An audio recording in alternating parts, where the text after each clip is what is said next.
One last send-off for hot best ball summer. We decided to squeeze in one more Tuesday edition here. Best Ball Mania is filled, but the show must go on. We still have some contests in the lobby, so I'm going to rip a sprint draft here to kick us off solo, and then ESPN's Bill Barnwell will be swinging by to do another sprint draft with me around 11 a.m. Eastern. It's the final best ball breakfast.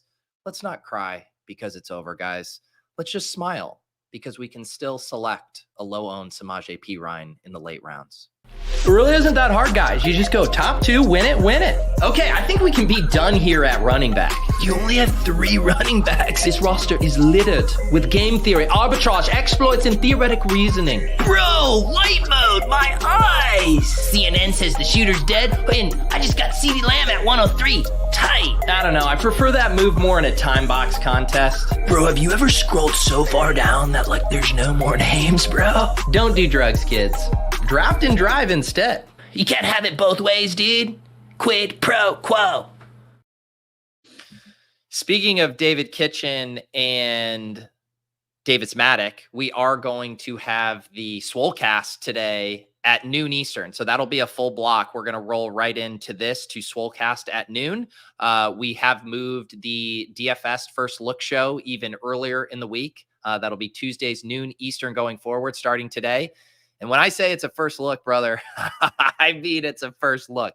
I have not looked at the salaries. That's where I'm at. So you guys are in for a treat, as usual, with the Swolecast. But yeah, had to do one more best ball breakfast. You know, if there was nothing in the lobby, then sure, maybe we would sit it out. But I've been drafting some sprint drafts over the weekend and have been enjoying getting in those rooms. So yeah, figured we'd do it once more. Shout out to the chat here. Oh, man. Who's the random old guy in the intro? If you don't know what Johnny's talking about, I posted the clip on my Twitter last night, but Crack Rock just absolutely buried me on our live stream on Thursday on the Ship Chasing channel.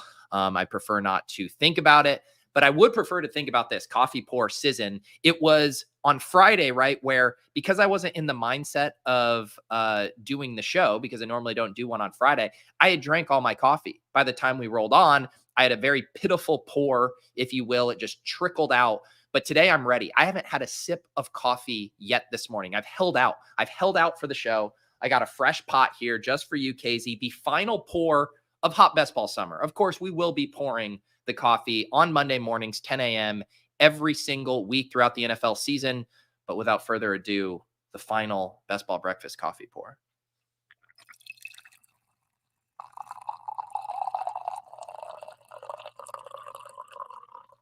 There she is. There she is.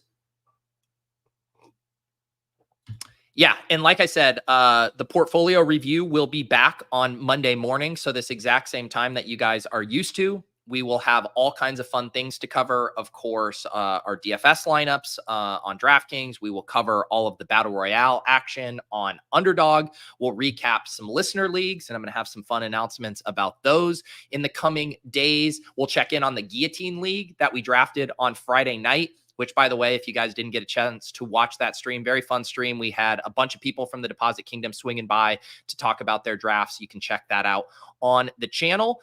And then, yeah, I'm going to get the full schedule out as well as far as what my weekly programming is going to look like. Fairly similar to last year. Some stuff shifted around, but all of the usual stuff.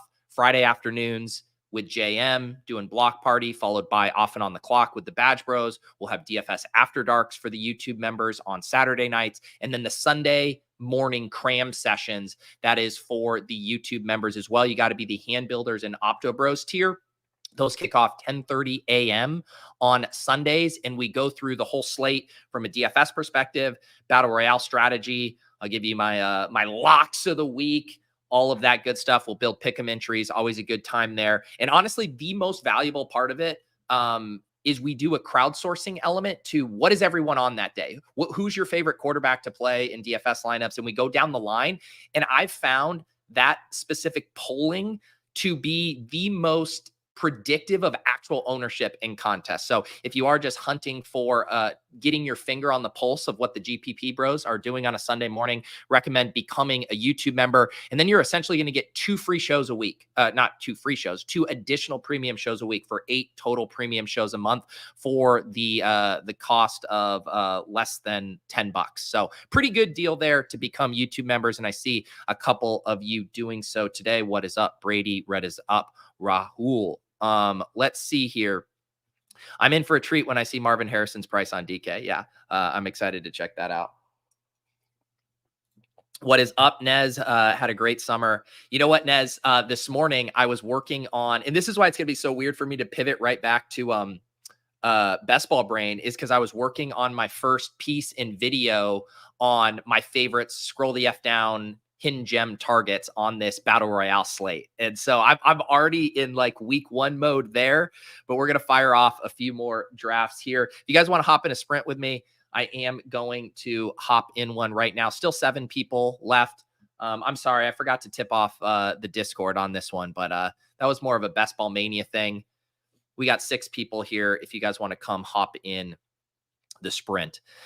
But yeah, for Battle Royale stuff, I'll basically have 3 different things each week. There will be a weekly video on the Deposit Kingdom channel. That's going to probably post on Friday evenings. That is going to be a produced video. I'm very excited about the format. There are going to be a couple of drafts that I will do included in that video, kind of building on the various strategy tips and hidden gems that I talk about. Also have a written piece for Fantasy Life each week on some of those sleepers. And then, of course, Off and On the Clock with John and Nez, one of my favorite shows to do on Friday. So we're going to have a ton of Battle Royale content this year. And it was where I found myself gravitating last year. It's just the ideal way to spend the week building up to NFL Sunday and instill some pretty big edges in those games. It'll be interesting to see how it plays out this year. There's a lot more interest I can already see. I see a lot more people doing content, talking about it. So the Wild West of the BR days might be over, but we're now entering a period where, who knows, maybe we get these contests filled faster. Maybe we get even bigger contests here each week. And the lobby is absolutely packed right now. Am I going to really have to go Jewish McCaffrey to fill this contest right now? Are you guys going to make me go in 19 different Discords and say sprint? We need 4 more. I just see Nez did it in the Best Ball Breakfast channel.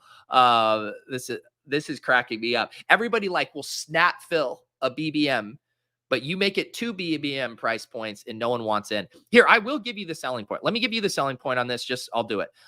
First of all, we might get some overlay. This is only 70% full, and this locks in a couple days. Thursday at 6:26 p.m. Eastern.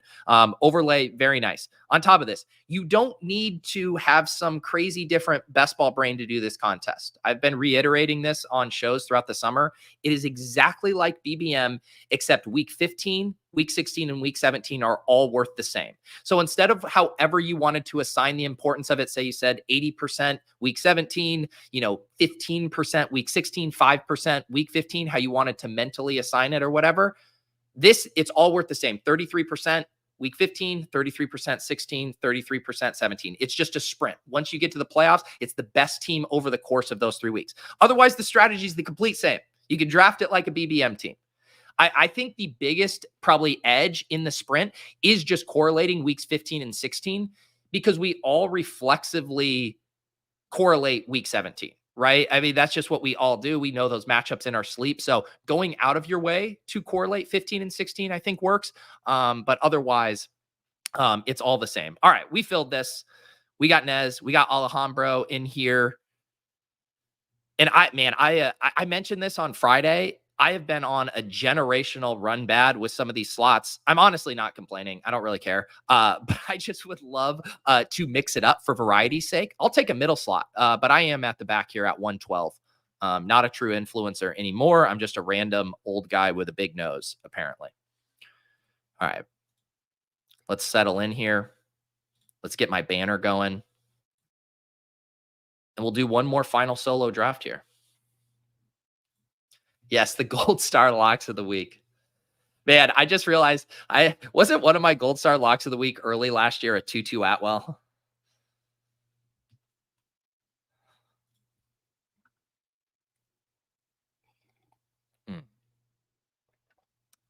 Did I already peep my BBM exposures? Yeah, I posted those on Twitter the other day. Nope, those are my DMs. Let's see here. Where were my BBM exposures? Man, I've done a lot of posting lately. Why can't I even find this? Oh, here it is. No one, absolutely no one. And then boom, my BBM exposures. Zach Charbonnet, 22% for the audio listeners here. Malik Neighbors, 18%. Chase Brown, 17.3%. Zay Flowers, 16%. Rico Dowdle, 16%. Jonathan Brooks, 16%. Brock Bowers, 16%. Bucky Irving, 15.3%. Ray Davis, 15.3%. Every single one of these to me kind of checks out as far as how I got here. Although having Zach Charbonnet being my most drafted is more just I like that feels like a default selection. I just can't tell you the amount of times I was there and I'm like, yeah, I think Zach Charbonnet is the best pick. Like all of these other guys, Malik Neighbors, Brown, these running backs, Bowers, all of them felt like targets for me where I would always get excited to go out and draft them. Zach Charbonnet, I was like, yeah, I just think he's the best pick on the board right now. But it just shook out that way. I know some people have been getting really spooked on him lately. Just because of all of the, drumbeat around Kenneth Walker having a great offseason and, potentially being more of a bell cow. But I don't really think the bet has changed for Kenneth Walker. I think, or for Zach Charbonnet. You're picking him up for the contingent upside if something happens. And sure, maybe you're paying a slight premium on that. But we've also already seen it. We know what it looks like. All right, now I'm in the grossest spot to that we always end up in over here. Let's see. What do we want to do? I was very light on Marv. Marv ended up being my lowest drafted player within that kind of round 1, round 2 range. Let's grab Marv here. And do we think this room's going to punish us? Let's grab Jonathan Taylor. Let's do Marv and Jonathan Taylor here to start in the sprint. And we'll keep our little schedule grid up here as well. No overlapping yet with Indianapolis and Arizona, but we can dial that in future rounds. Yeah, the sprint playoff format is better than BBM. It's all preference. It's so funny. Everyone feels super strongly about this stuff, which is fine. It is preference. I love the pod dynamics. I would go kicking and screaming if they ever tried to get rid of them. But this is the beauty of having multiple contests, right? Like you can have a contest for the sprint, and a lot of other formats do have a sprint type setup. The FFPC contest we play in the main event, theirs is a playoff sprint. I love the pod dynamics. It keeps everything live and exciting each week. But if you are trying to just say, hey, I had the best team weeks 15 through 17, and I didn't want one random dud week to sink me, well, this is your contest here. How many sprints will I get to? I think I'm going to get up to like 25 of them. I think that's what I was about at. I can check here. I have entered 18 of them. So maybe that's ambitious. I'll definitely get to 20. And we'll just see kind of how much extra free time I have. I am going to start pivoting a lot of my play right now over to the battle royales. I actually have a time crunch this week because I'm heading to Vegas on Thursday morning, and you can't draft underdog teams in Vegas. So, and then I'll get back late Saturday night. So as far as best ball stuff, I guess, I'm only going to be able to get a few more in here today and tomorrow. And then when I come back Saturday night, Sunday is going to be all best ball stuff. Or sorry, regular DFS stuff. My Jaccard is pretty good. I think I sent it to Nez because Nez and I had the exact same diversification percentile. Yeah, here we are. Here's my Jaccard. Yeah, my guy Nez was at 82%. I couldn't compete with Leone. Leone's at 90%. So you can see my Jaccard. For people who aren't familiar, obviously we've made lots of jokes about this. This is a feature for legendary upside subscribers. And it basically just shows how diverse you are across the various positions and based on your draft slot, the rounds. So you can see here, I get a little less diversified, it looks like later in the drafts, which makes a little bit of sense when you see kind of where my exposures were.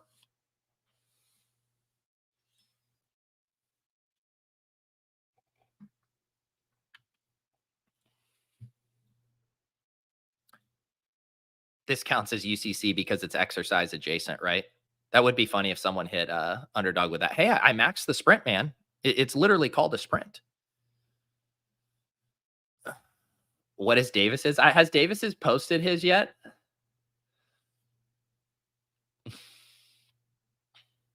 I'm going to guess Davis's isn't as bad as we would maybe all think. In the video, I had it sub 1%. I would guess Davis is around like 50th percentile. If Davis didn't stream with guests, I think he would have been very, very low. You can see here too, like some of the ADPs in this are just a lot different. This is how I end up with so much Zay Flowers. Because I am going to take Zay here. Let's see. Should we do? Do we have any other correlation stuff? I like Pacheco's now starting to drop here a decent bit. We'll probably just grab. The thing is at the 5-6 turn, I always like the tight ends as well. So I don't really feel like going early. Let's just take a guy that I've been trying to get more of lately, and that's ETN. We're going to go high T in this one. We're going to go ETN and JT, Marvin Harrison, and Zay Flowers. The other reason I don't mind going with a couple of running backs earlier is for whatever reason in the sprint, and I guess this happened a little bit in Best Ball Mania, there are almost always now a couple good wide receivers at the 7-8 turn.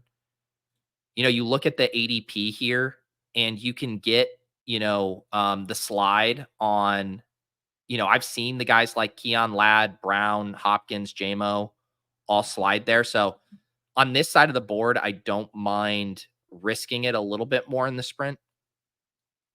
But of course, this ended up being one of the more wide receiver heavy sprint drafts I've done.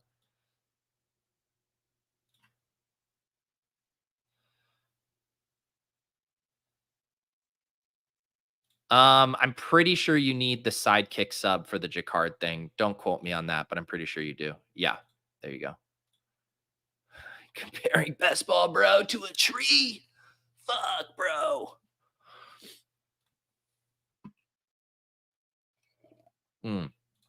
Tanner says he just got a pump in the home gym, streaming the latest best ball breakfast while I work. Solid Tuesday. I think with my home gym, I do think the ad I'm going to make here soon, I need to do it, is I do want to get a TV out there, and I think I'll watch, I think I'll do a Sunday workout while watching Red Zone. I think I'm going to build that into the Sunday routine. Last year, my routine was, April was a lot younger, and she would often do like a nap in the stroller. So I would always fire up Red Zone on my phone and just take her on like an hour walk around the neighborhood while watching Red Zone on a Sunday. But yeah, it's funny how you like mark the different parts of your life based on how old your kids are. But yeah, this football season will feel different. April is a lot more mobile. I probably won't be watching as much Red Zone on Sundays this year as I was last year.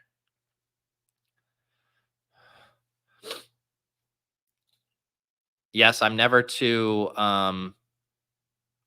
above pandering for likes here. Thank you, Tyler. If you guys are hanging out, watching our final best ball breakfast, Bill Barnwell will be swinging by around 11. I think last time I talked to Bill was a best ball after dark. And that's when he said he would unblock Davis if Davis won a GPP with who was it? With Odell. I think Bill had blocked Davis during the great Odell Beckham wars on Twitter back in 2014. and has not unblocked him since.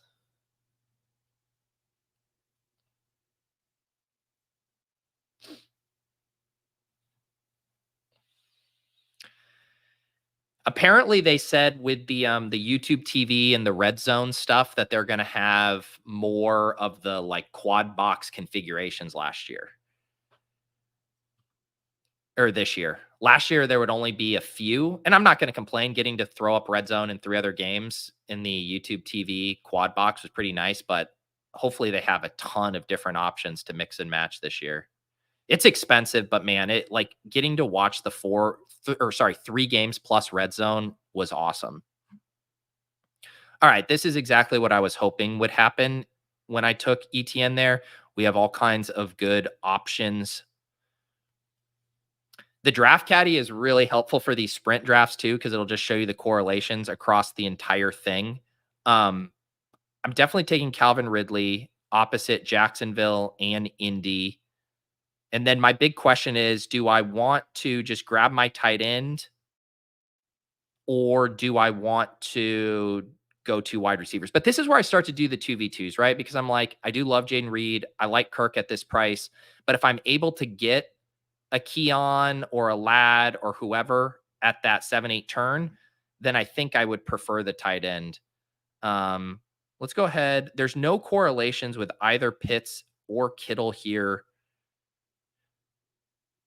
Let's do Kittle. Let's grab Kittle. So we start JT and ETN, Marvin Harrison, Zay Flowers, and Calvin Ridley, and George Kittle. Pretty tough turn there. There was a lot of picks I liked. Kirk, Reed, Pitts, Fat Keenan, all good picks there.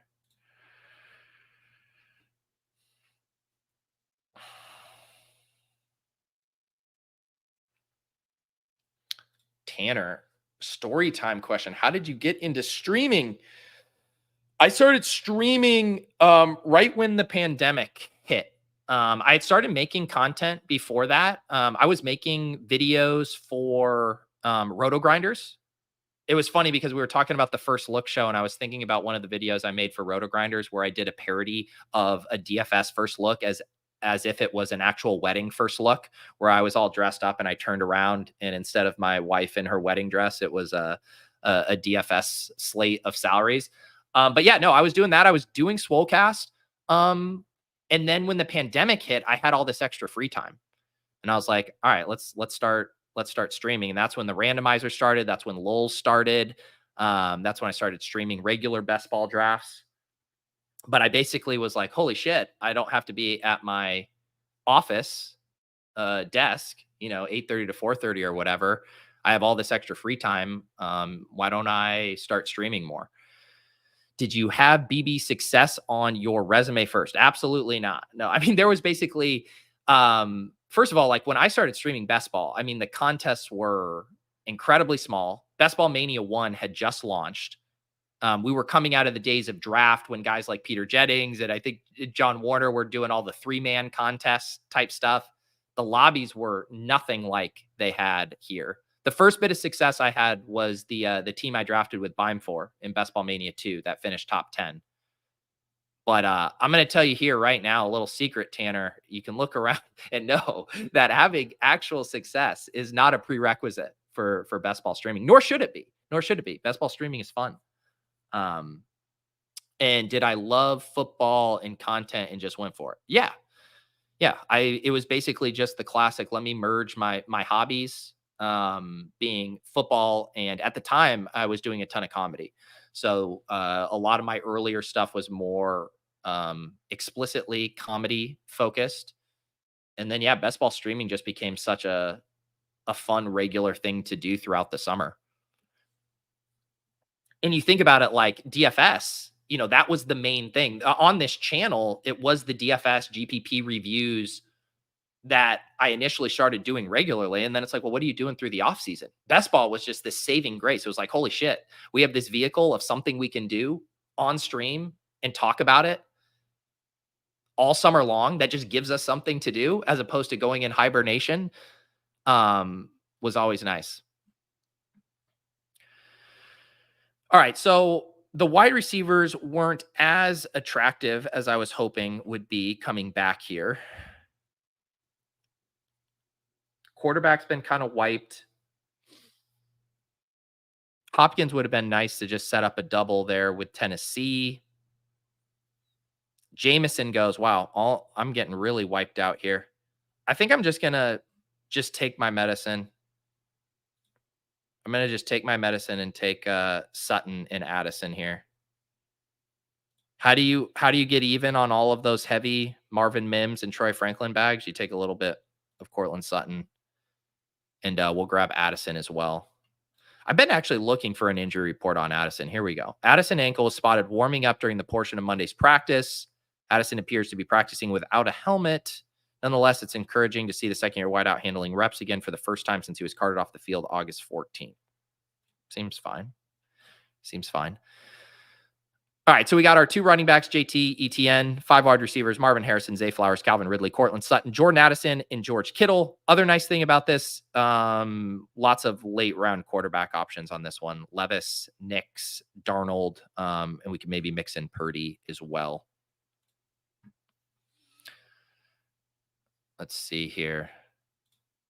The number of things, I mean, there's tons of things that I was doing that I was doing the Fantasy Football Comedy Hour. I was doing Started Fantasyland with Pat. I was doing man stuff. I was doing Fantasy Mensa with Denny. I was doing the Turnover Show with Sal at 4 for 4. Lots of random side projects over the years. See, everyone's going to get pissed because the reason he asked me for my story was streaming. This is streaming. Mans was not streaming.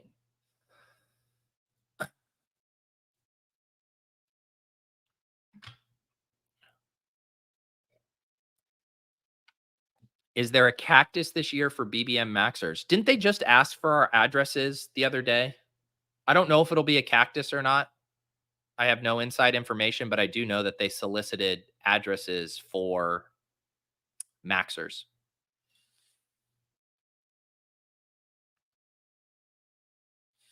Mans actually did do one live stream. There's one live stream on the channel. It was it was one of my best DraftKings Millie Maker sweats, or I should say Mans's.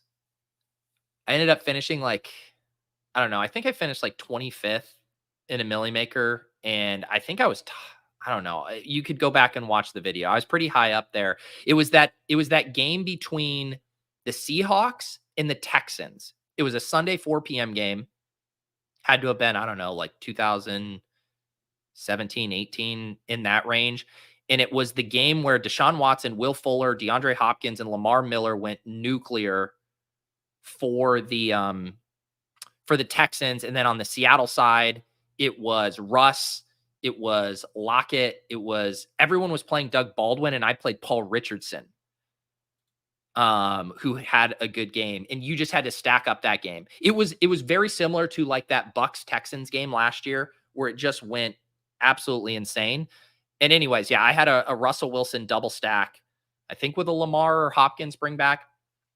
And this was when I had just started doing a lot of Mans content. I was like, oh, I'm not going to pass on this sweat.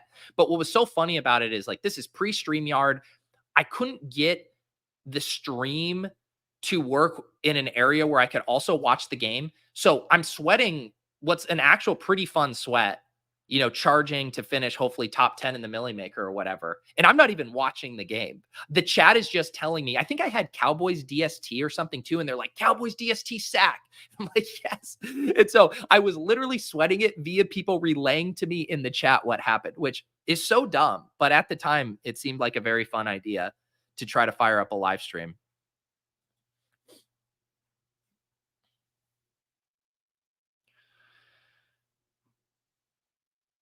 All right, we are about to pick at the 9-10 turn. See what we do here. The team so far, we got our 2 running backs, JT and ETN, our 5 wide receivers, Marv, Zay, Calvin Ridley, Sutton, and Addison, tight end, George Kittle. I think I will just grab Brock with one of these. This can still end up being a 3 quarterback team. And then I'm going to grab a running back here. I've been trying to get a little bit more Spears lately, and we also could add on to this Calvin Ridley. Let's do Brock and Spears.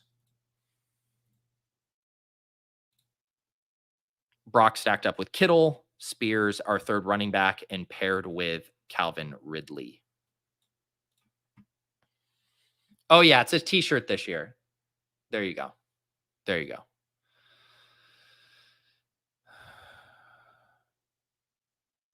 Yes, Jewish McCaffrey. Watching. Does it feel like watching the sprint, like having a kid go away from college and you see he's still having a great time, but you're just an empty nester now. You're 150 sprint bullets. What's the official Jewish McCaffrey prediction? Is the sprint going to overlay or not? It has to overlay, right? 70% in 2 days.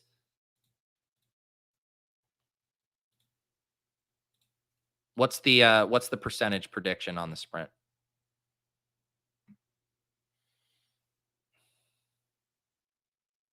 Yeah, man's coins remain one of the greatest stores of value. There's been some wild teams in here, man. Yeah, team 4 goes Hurts, but then grabs Richardson, Stroud, Jaden Daniels. Please don't. I had one of my sprint drafts thrown out the other night. Someone took Carson Steele in the first round. Please don't. We're going to literally have to push the plane on this. Okay.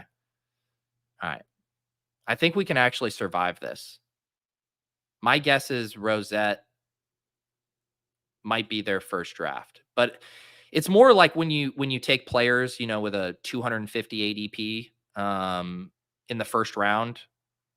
I don't think hoarding quarterbacks is a crime. It makes me feel very good that I did take Brock where I did, though, the way the quarterback squeeze is going to happen. Nathan is predicting 91%.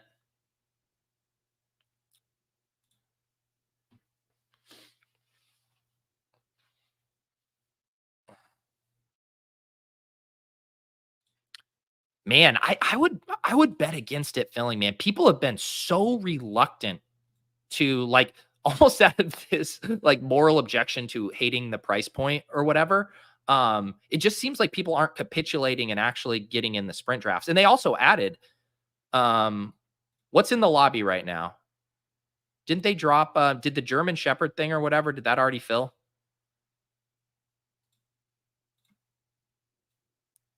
Let's see. Look at all of these week 1 contests, baby.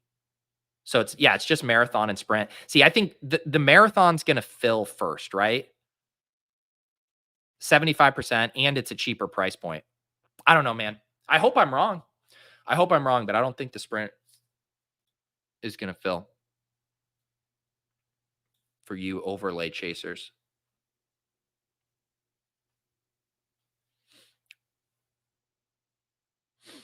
All right, let's see what we're going to do here at the 11-12 turn. All the fun wide receivers went. This feels like a running back pick. Maybe a wide receiver. Definitely nothing with quarterback. I got late quarterbacks. Don't really like this tight end pocket. I guess I could do something like Hawk. I've not taken much Hawkinson at all. Maybe we do something with Addison. Chubb goes. Do we have any good correlation tiebreakers here? Maybe we'll do Benson. We'll get the youth movement theme here with Arizona. And Benson's a nice crack when you already have JT and ETN. Let's do that. And all right, let's build out a funky thing here with Minnesota. Maybe we get to 3 tight ends with Kittle and Hawk. See if we can survive. It's not even like a great price on it, but I'm just clearly bored here at the end of draft season. So we add Hawkinson and Benson.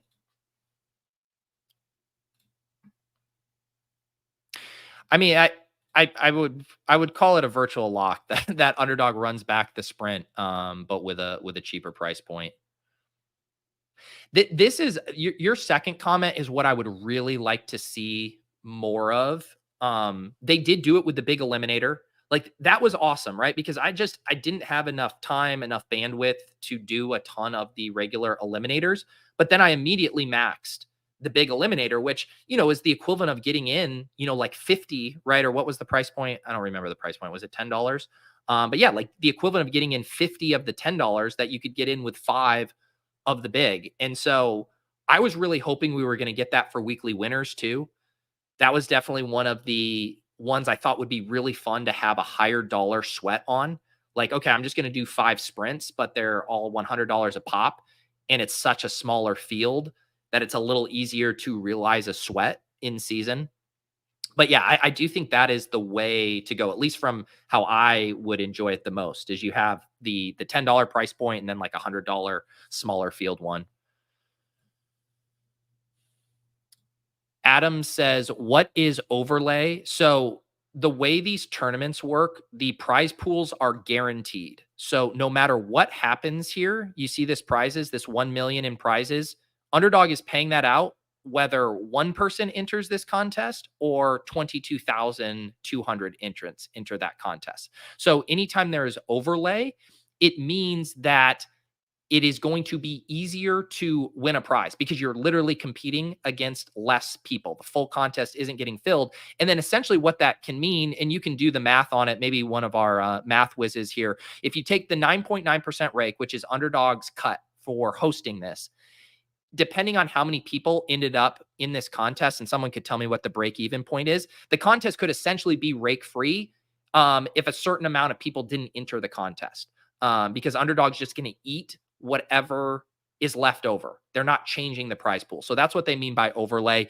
And, ROI hunters, people who are always trying to get it in good, edge grinders across DFS, across fantasy, one of the best things you can do is seek out overlay opportunities. And they're few and far between. It is hard to find them.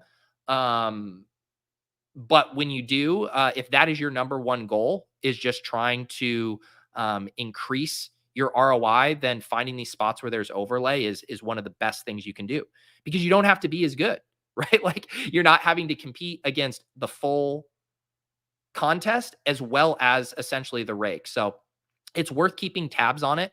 And if you were saving a little bit of powder on the sideline to fire on Thursday afternoon because you notice this is only at 90% full, you'd be getting it in good. Good morning, Paul. Yeah, this is kind of my thought, and I haven't done a ton of it. Brady says, I love doing Hawk with an elite tight end because if he comes back and eats like normal, it's a good way to hedge the Addison exposure bets. Yeah, I still worry a little bit about like only having one tight end each week. This will probably be a 3 tight end team for me, unless I get super behind at any one position. But I think with my late quarterbacks and with this running back room, dare I say, we could shut it down at running back if we needed to.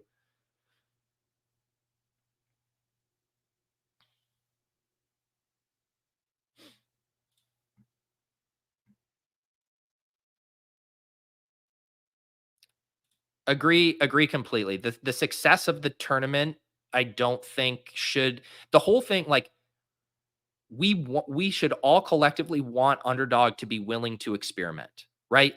When they stop wanting to experiment is when innovation stops. And yes, sometimes the market is going to speak and say, hey, this price point is too high or whatever.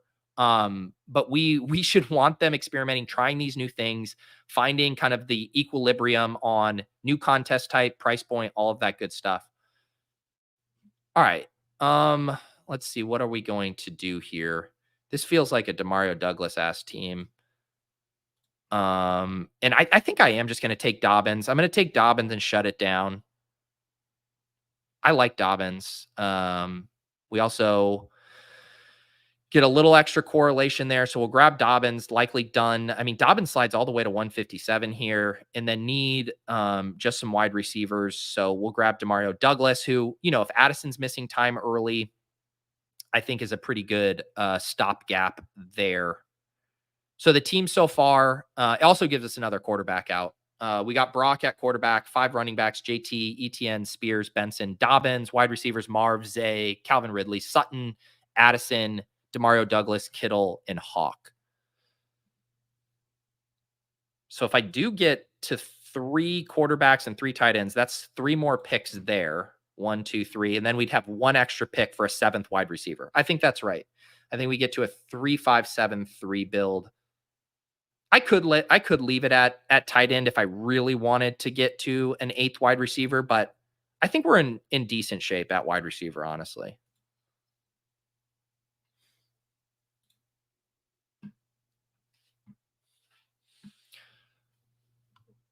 Yeah, and this is a great example too of underdog trial ballooning things. Jewish says the dog bowl overlaid all the early weeks last year, better payout structure this year. So curious to see if any overlay with that contest. And they did tweak things. You know, they had to do the promo last year. What was it, like the top 1,000 entries would get their money back essentially. And so they learned from that experience and have now kind of tweaked the payout structure and the rake and all of that accordingly.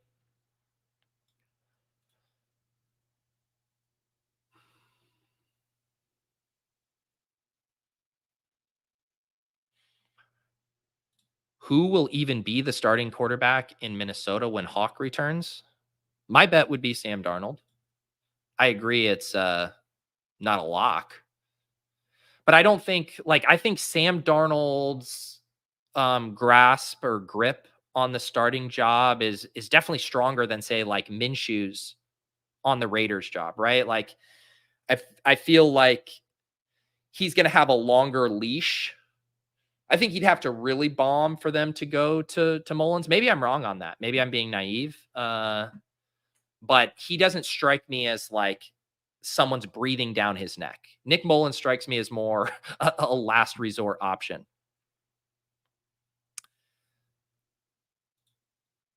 I'm trying not to tease too much. Dylan says, I hope the Badge Bros Brawl comes back as a staple.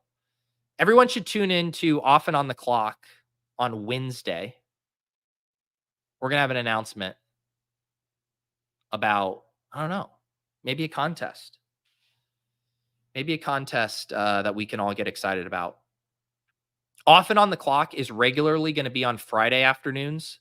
But this week, John's heading out to Vegas before me. But Nez and I are going to run a 2-man show tomorrow. This is already tomorrow, geez. That'll be at 2 p.m. So we're going to have Off and On the Clock. We're going to do a week 1 Battle Royale preview. We'll do everything we did last season. We'll walk through the slate, do some teams, build a pick'em with some spice, but then also make an announcement, a fun announcement. And then after that, it will move to Fridays. It'll be regularly on Fridays after I do the block party show with JM.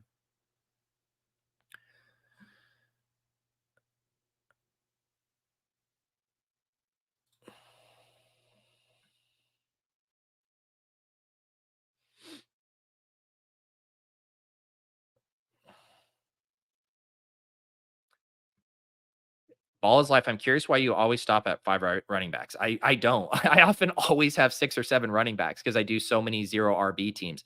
It is all, it has nothing. I have no hard and fast rules. It is all about draft capital spent for me. Another line from the Best Ball Bros video. I think we will just lock up our quarterbacks here. Let's do Levis and Darnold. Levis we have with Spears and Ridley, and then Darnold we have with Hawk and Addison. Let's do that. 9, 5, and 6. And now we can do a wide receiver and a tight end to shut it down. But yeah, this team. So here, to your point, Ball is life. If I didn't feel like I wanted to get to 3 quarterbacks or 3 tight ends, I could certainly justify doing a 6th running back. If I thought the best player on the board was a running back, but there's a couple dynamics at play. One, I want to get to 3 quarterbacks and 3 tight ends in this build because of Hawkinson, because like Brock and Levis just feels a little thin to me, and I do have other kind of double stacks I can set up. And then on top of that, the running backs at the end of the draft right now are by far the weakest position. Like I can find some wide receivers I think are interesting. I can find tight ends I think are interesting. I can find quarterbacks who are going to be starters and put up points. The running backs late in drafts right now are completely picked over. It's about as gross as you get. So I don't want to be having to get to 6 and 7 running backs in the final rounds right now. So even aside from what this team needed positionally, which this is like as good of a 5 running back room as I'm ever going to have. I did a 5 running back room in the Mastiff last night that was weaker than this. But JT, ETN, Spears, Benson, Dobbins, shut it down, baby. Shut it down.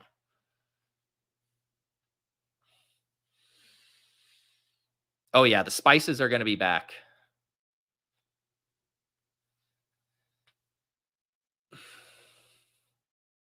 Yeah.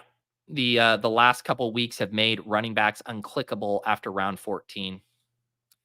I had so many quarterback options: Bo Nix, Drake May, but I went with the double stack options. Already had Addison and Hawk. Already had Spears and Ridley. Let's see what would fit here as far as what's the deal with Chig? Is everyone like Chig is now just free in a lot of these? He wasn't a guy I was targeting a bunch at all earlier in the offseason, but he has gotten progressively cheaper. Is this why from a month ago, maybe headed for a timeshare? Was it this quote that sunk him?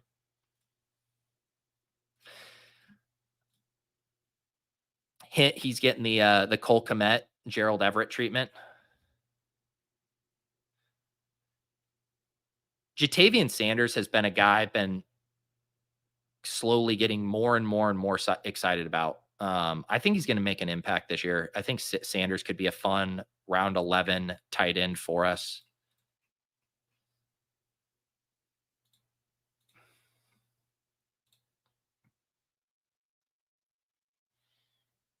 Zach, you were in the Mastiff last night. Nice. I saw Crutches was in there. The both the Settlement brothers. When I saw Jack put up the bat signal, I said, "Oh yeah, we got to get this Mastiff." I'll show you guys my team in a second. I like how it turned out.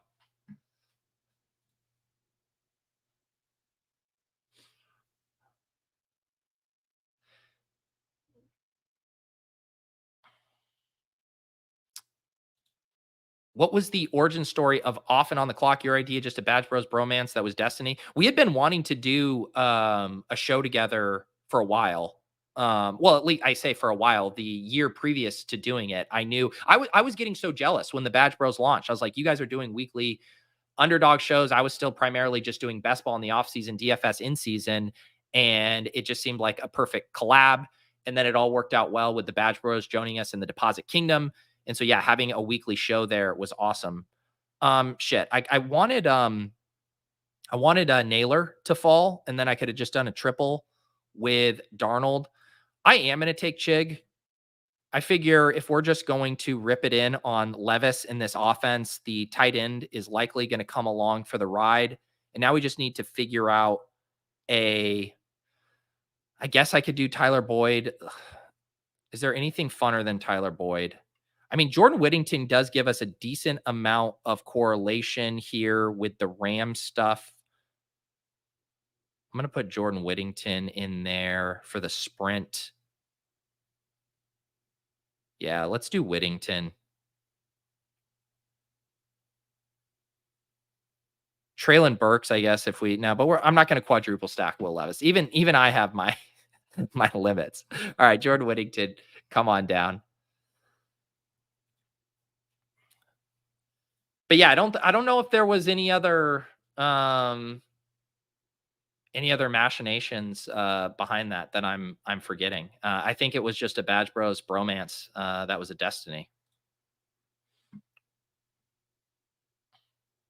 Spurious thinks Sanders is going to put up points by mid-year. I would be surprised. And to me, it's like at this price and his ownership, right? Like drafted in a fraction of these contests, you don't need much. If you got him giving you one, maybe 2 spike weeks, and one of those comes in the playoffs, and you're getting a unique spike from a tight end that basically no one else in your pod has, I think that's pretty valuable. And I think one of the simplest things to do, if you are making a bet on a breakout offense, and we see it year after year, like that tight end comes along for the ride. It was 2 years ago, right? When the Jags broke out, Evan Ingram was super cheap. Everyone left him for dead, had a couple massive spikes down the stretch. Last year, it's the Texans offense. That's the breakout offense. Guess what? Dalton Schultz comes along for the ride, one of the best picks. So it's like, if you're all in on Will Levis in this Titans team. Like, yeah, I'm not super excited about Chig, but it's not hard to see how Chig gets there multiple weeks at this cost if that offense is humming. Same thing if you're in on Geno Smith and their new offense. Tack on Noah Fant. So that's kind of how I approach it with these late tight ends. Got to give credit to Starkindler. Starkindler, it was the the Badge Bros, coin scrolling the F down. Starkindler, though, is like the scroll the F down hipster. Like, he's the guy taking Casey Washington before even the Badge Bros are starting to scroll down to him. The 18th round picks that I would see on Starkindler's roster throughout the summer, I was like, I literally just had to go Google half the players he would be selecting. Wow, all the Mastiff heads are coming out. Let me recap this sprint team real quick, and then I'll pull up the Mastiff draft from last night. Brock Purdy, Will Levis, Sam Darnold. Running backs, Jonathan Taylor, Travis Etienne, Tajay Spears, Trey Benson, J.K. Dobbins. Wide receivers, Marvin Harrison, Zay Flowers, Calvin Ridley, Cortland Sutton, Jordan Addison, Demario Douglas, Jordan Whittington. Tight ends, George Kittle, TJ Hawkinson, and Chig. Brock to Kittle stack, Levis with Spears and Ridley, Darnold with Hawk and Addison. I think this team can get it. Great running backs. Love all the stacks. Maybe a little thinner at wide receiver than I'm used to, but I think completely fine. We get some guys like Ridley and Sutton and DeMario to offset, Addison and Whittington likely being zeros at the start of the year. Chig and Kittle can buoy Hawk.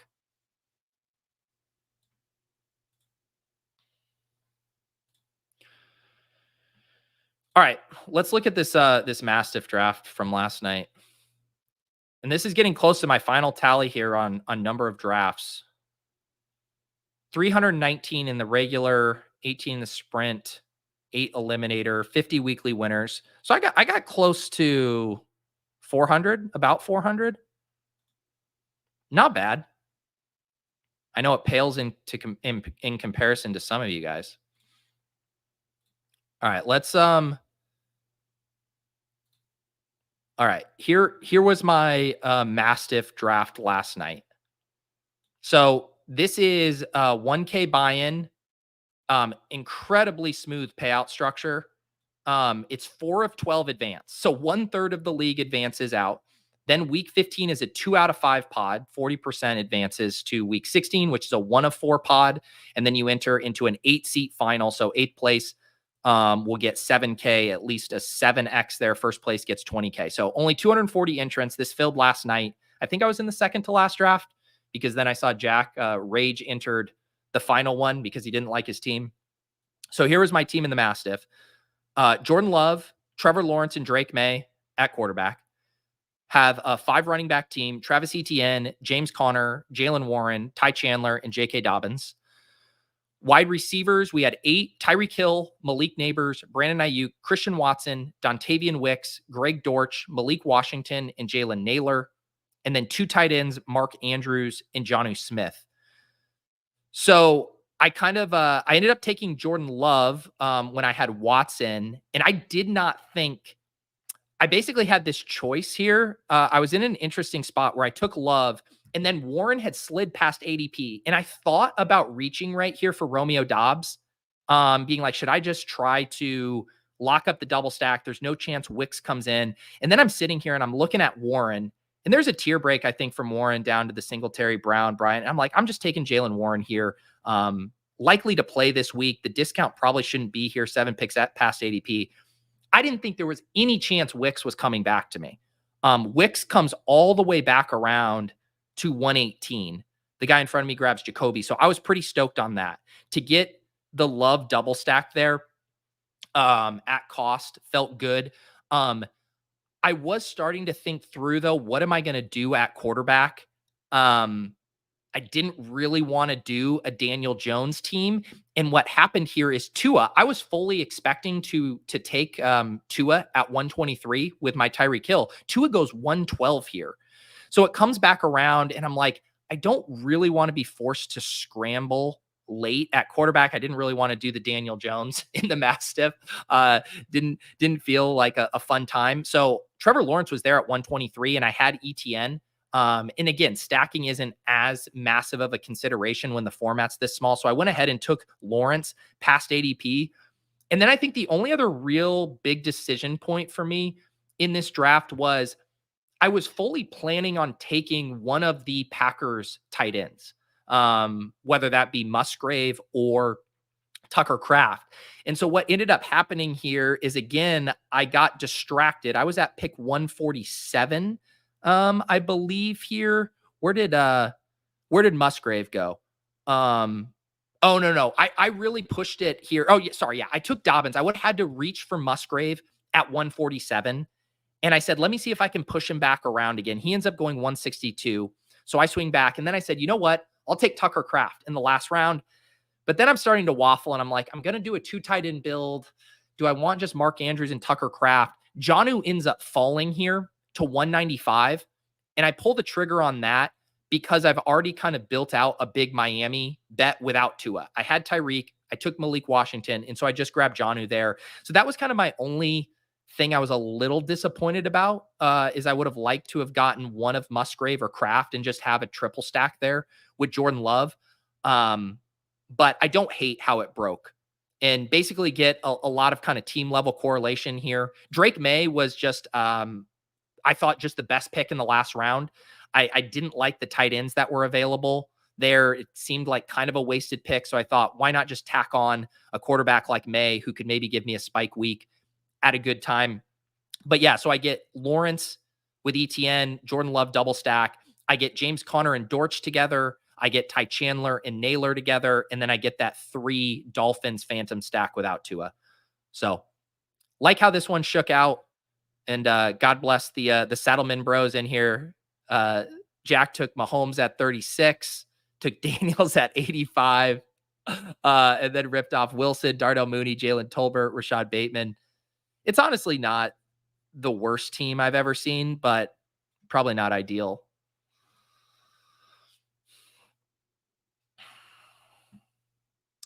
Tim says, Pete, why all of the sudden influx of Naylor love lately? I get it for BBM, but why in this format? So the other thing too, you say why BBM, but why in this format? This format has the same dynamic at play as BBM. This contest has been open all summer long. Jalen Naylor was not drafted in any of the early Mastiffs. Malik Washington was not drafted in a majority of the early Mastiffs. So that idea of a player being low owned, it holds true for this. The place it doesn't hold true is whatever, the German Shepherd 69 that pops up and that is open for 48 hours or less, 4 hours, I should say. That's where the Jalen Naylor like leverage doesn't exist. But on top of that, I also just think Jalen Naylor and Malik Washington are some of the best late round wide receivers, like in a vacuum. A lot of the anchoring effect that's happened with the players that go up here, like, okay, say guys like Roman Wilson or whatever. I mean, these guys have had brutal off seasons relative to what we can safely project them for this year. Even a guy like DJ Chark hasn't even been practicing, so even though these guys have a higher ADP, it's a double-edged thing or a 2-pronged thing where I think you're just getting a better click, a guy who projects for more targets. I mean, Jalen Naylor is going to be on the field for every wide receiver snap for the Vikings. And then on top of it, him being low owned is just a cherry on top. So I think being willing to not be anchored to the ADP of a lot of these picks that just hung out there all summer, who are just straight up worse bets now, is something I wanted to lean into. Jason, I was recapping a Mastiff draft that I did last night, but guess what? Our guest of honor is here now. So we are going to bring him on. It is, of course, ESPN's Bill Barnwell in front of the bookshelf, looking like I feel like Tony Reale right now, about to give points out to Bill. How you doing? Is this a point-based show? I feel like I was not aware. I feel like this was mostly a vibe show. I feel like, to be honest with you. Minus 2 points for calling out the meta of the show to start. No. Of course, it's a point show. Every few minutes, I will be assigning you points based on how much I like your talking. This makes me very anxious because even given that Around the Horn is not really scored on reality, I do get very anxious that I do a bad job, and so I would say like the first 6 months I was on, I started right around this time last year, I was sure every show I did was going to be my last one because I didn't score enough points. Absolutely positive it was the end for me. I feel a little more confident now, but I do feel like absolutely no ability to sustain my point performance based on what I did last year. What kind of do you get? Like, what kind of feedback loop is there for that? Is it people in your mentions? Will they like comment on how you did? Because there is a weird thing where the TV element does make it somewhat detached from the normal like water cooler where you would get trolled. Oh, I mean, I'm so used to getting trolled for literally anything that I put out publicly that there's really no point. Like, if I write something that's even vaguely negative, it is going to get trashed. And usually I have to be kind of like, it's like a critical show in general. So I just assume. I honestly, if I'm on Around the Horn, I'm not checking my mentions for like 24 hours. That has been a solid rule for me. I don't see any reason to break it this upcoming season. But you just know at some point, like there's certain things I'm going to put out there or certain things I'm going to do where I know it's not even worth checking the mentions. There's just no upside to it. Have you had a moment this year on air where you've maybe accidentally or had to stop yourself from referencing a player's ADP before making a point? Thankfully, I did not get on the who is that like receiver on the Broncos, like the number 6 receiver who's going to be the new Marques Colston? Are you talking about? You're not talking about my boy Troy Franklin. You're talking about of course like, not. It's a tall guy. Josh Reynolds, Brandon Johnson, Lil Jordan Humphrey. Vele. I can keep going. It's Vele. It's Vele. I feel like I'm thankful I did not learn about Devaughn Vele early enough to talk about him on TV, because that would have been strictly oh wow, he's going in the not even going in the 18th round, guys. Yeah. You have to scroll down to get him. That's how deep of a sleeper Devaughn Vele is. Thankfully, I only learned about him like 8 days ago. So I have been incessantly hyping him in my head since, but thankfully not on television. So lots of people know that you are a low-key best ball grinder. How did your best ball summer shake out? Where did you get your money down? What are the flag plans here? I was traveling a lot during the year, and so I did not get a ton of action down over the summer. I think I only did, it's going to be very disappointing, Pete, comparing to you. I feel like I only did maybe like 40 BBM drafts. I had some, some puppies here and there. I got a big dog team in nice over the weekend, so I got my one pretty big high stakes team in, by my standards at least. Where did so I was very smooth. I don't know what my Jaccard distribution is or whatever. That is a little beyond me. But I don't have anybody above 20%. I want to say my top exposure is like 23% is the one exception, and that's Keon Coleman, where I was pretty aggressive on the Bills receivers, just thinking they throw the ball a lot. Nobody is priced at a significantly high level. Maybe Shakir at a higher level than I would like, maybe Curtis Samuel. And I started early in the offseason when I started doing drafts, taking a lot of them and sort of realizing they're not the guys I want. They don't have the we could be taking this guy in round 2 next year upside. Kincaid does, and Keon Coleman does. So I started to lean more towards more Kincaid, more Keon Coleman. And there was a dip, right? There was a point where Keon Coleman was kind of dropped down a bit and then kind of came back up, it seemed like. So I was taking a lot of Keon Coleman really throughout the last couple months. And I think he's the one guy I have above 20%. But I feel like you posted your highest exposures, and I feel like it's a decent sort of crossover. Like I have a lot of Bucky Irving relative to my standards. I have a lot of Blake Corum. I'm trying to think of who else I have who I'm not thrilled about. I have a lot of Jordan Addison, which did not seem great for a while. It doesn't seem good now, but maybe not as bad as it seemed a month ago. But I had to stop taking Jordan Addison at some point. It was funny on the Keon Coleman stuff because like the usage in the preseason was just awesome. He's out there in 2 wide receiver sets, pretty big market share. And then I was talking to Leone, and I guess like all the local people in Buffalo were down on like how he actually performed out there. I'm like, I don't even care, man. If he's out on the field in 2 wide receiver sets and earning targets, it's going to work itself out. But everyone with their fine tooth comb in Buffalo was like, I would have liked to see a little bit more from him in preseason.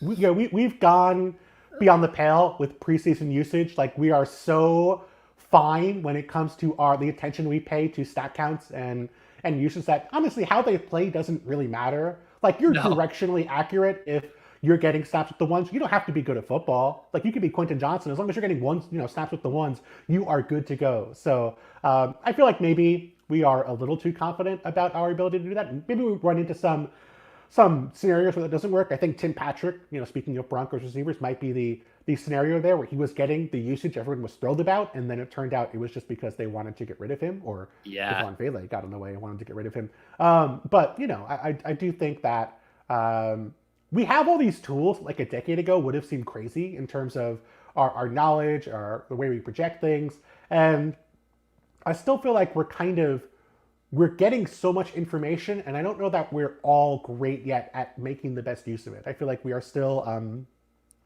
like maybe the people who are the fine watchers of Pete Overzet's Deposit Kingdom and the Pete Overzet channel are not that way. But how many drafts did you see over the last week where, not on Underdog, maybe on other sites, where if a guy had a questionable tag, he was not getting drafted? He was like Jordan Addison has a questionable tag and is getting drafted like 3 rounds later than where he was a month ago. Curtis Samuel, same thing. Jalen Warren dropped, I think, below 100 in a lot of drafts, even though looks like he's going to play week 1. So I think there's still that element of like, if there's a tag on you, you are broken essentially. Well, it's like, it's the market and players are getting sharper and sharper, and yet human psychology and anchoring effects are still the most powerful thing imaginable. And it is like, I've thought about it a lot relative to DFS and a salary, where it does feel like more of a blank slate. You don't see the ownership projections when you're building out a salary cap thing. You're just kind of picking your players. You feel more free. Like, I have to work under this constraint. When the players are ordered in such a way, or you see a scary red dot, it's like our brains are like, no, that dot means bad. Why would the dot be there, Bill, if it's not bad? So what you're proposing, Pete, is I know there's a lot of apps you can get to supplement your best ball drafting. Just a red dot app that removes the red dots from players, do you think would be a major improvement based on human psychology? Well, the guys over on ADP chasing this year were saying that Underdog should add the red dots, because they're like, why does DraftKings get all of the discounts? Like, we should get the Jalen Warren discount with the red dot over here. All right, Bill, I hopped us in a sprint. This contest is very similar to Best Ball Mania. It's just there's no individual pods, 15, 16, 17, and all those correlations are worth the same. We do got the 1-6, which I had been begging for a middle slot. Are you a Breece Hall, Jamar Chase, Amon-Ra type guy here? I'm a Breece Hall guy here, especially given that, I don't want to speculate, Pete, but please do. It does seem like you seem to attract a disproportionate percentage of players who seem to drafting wide receivers in your rooms. And this feels like maybe take a running back now, and then we don't have to worry about that for a while. I thought you were going to speculate about the Jamar Chase holdout, but you were speculating about my audience, which is a far safer thing to speculate about. And certainly, I think far more interesting to your audience is speculating about your audience than speculating about. But I don't believe the Jamar Chase holdout. Like, I just sort of, like, I was willing to buy at least the possibility of a Brandon Ayuk trade, the possibility of a Trent Williams holdout.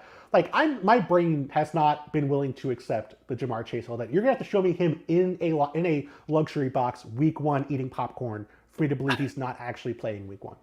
And hasn't it been like he also, before this week, it was last week, he was practicing in full. So it was also, it's not like it's been this clean Ayuk thing where it's just like, I'm not showing up until blah, blah, blah. It's like he's been there and now he's still on the sidelines. It is the softest of holdouts, if it is one. It's the weirdest of holdouts. It feels like every day he just wakes up and like rolls a die. It's like, okay, today is the day where I'm practicing in full. Today is the day where I'm going to show up and very conspicuously sit on the sidelines.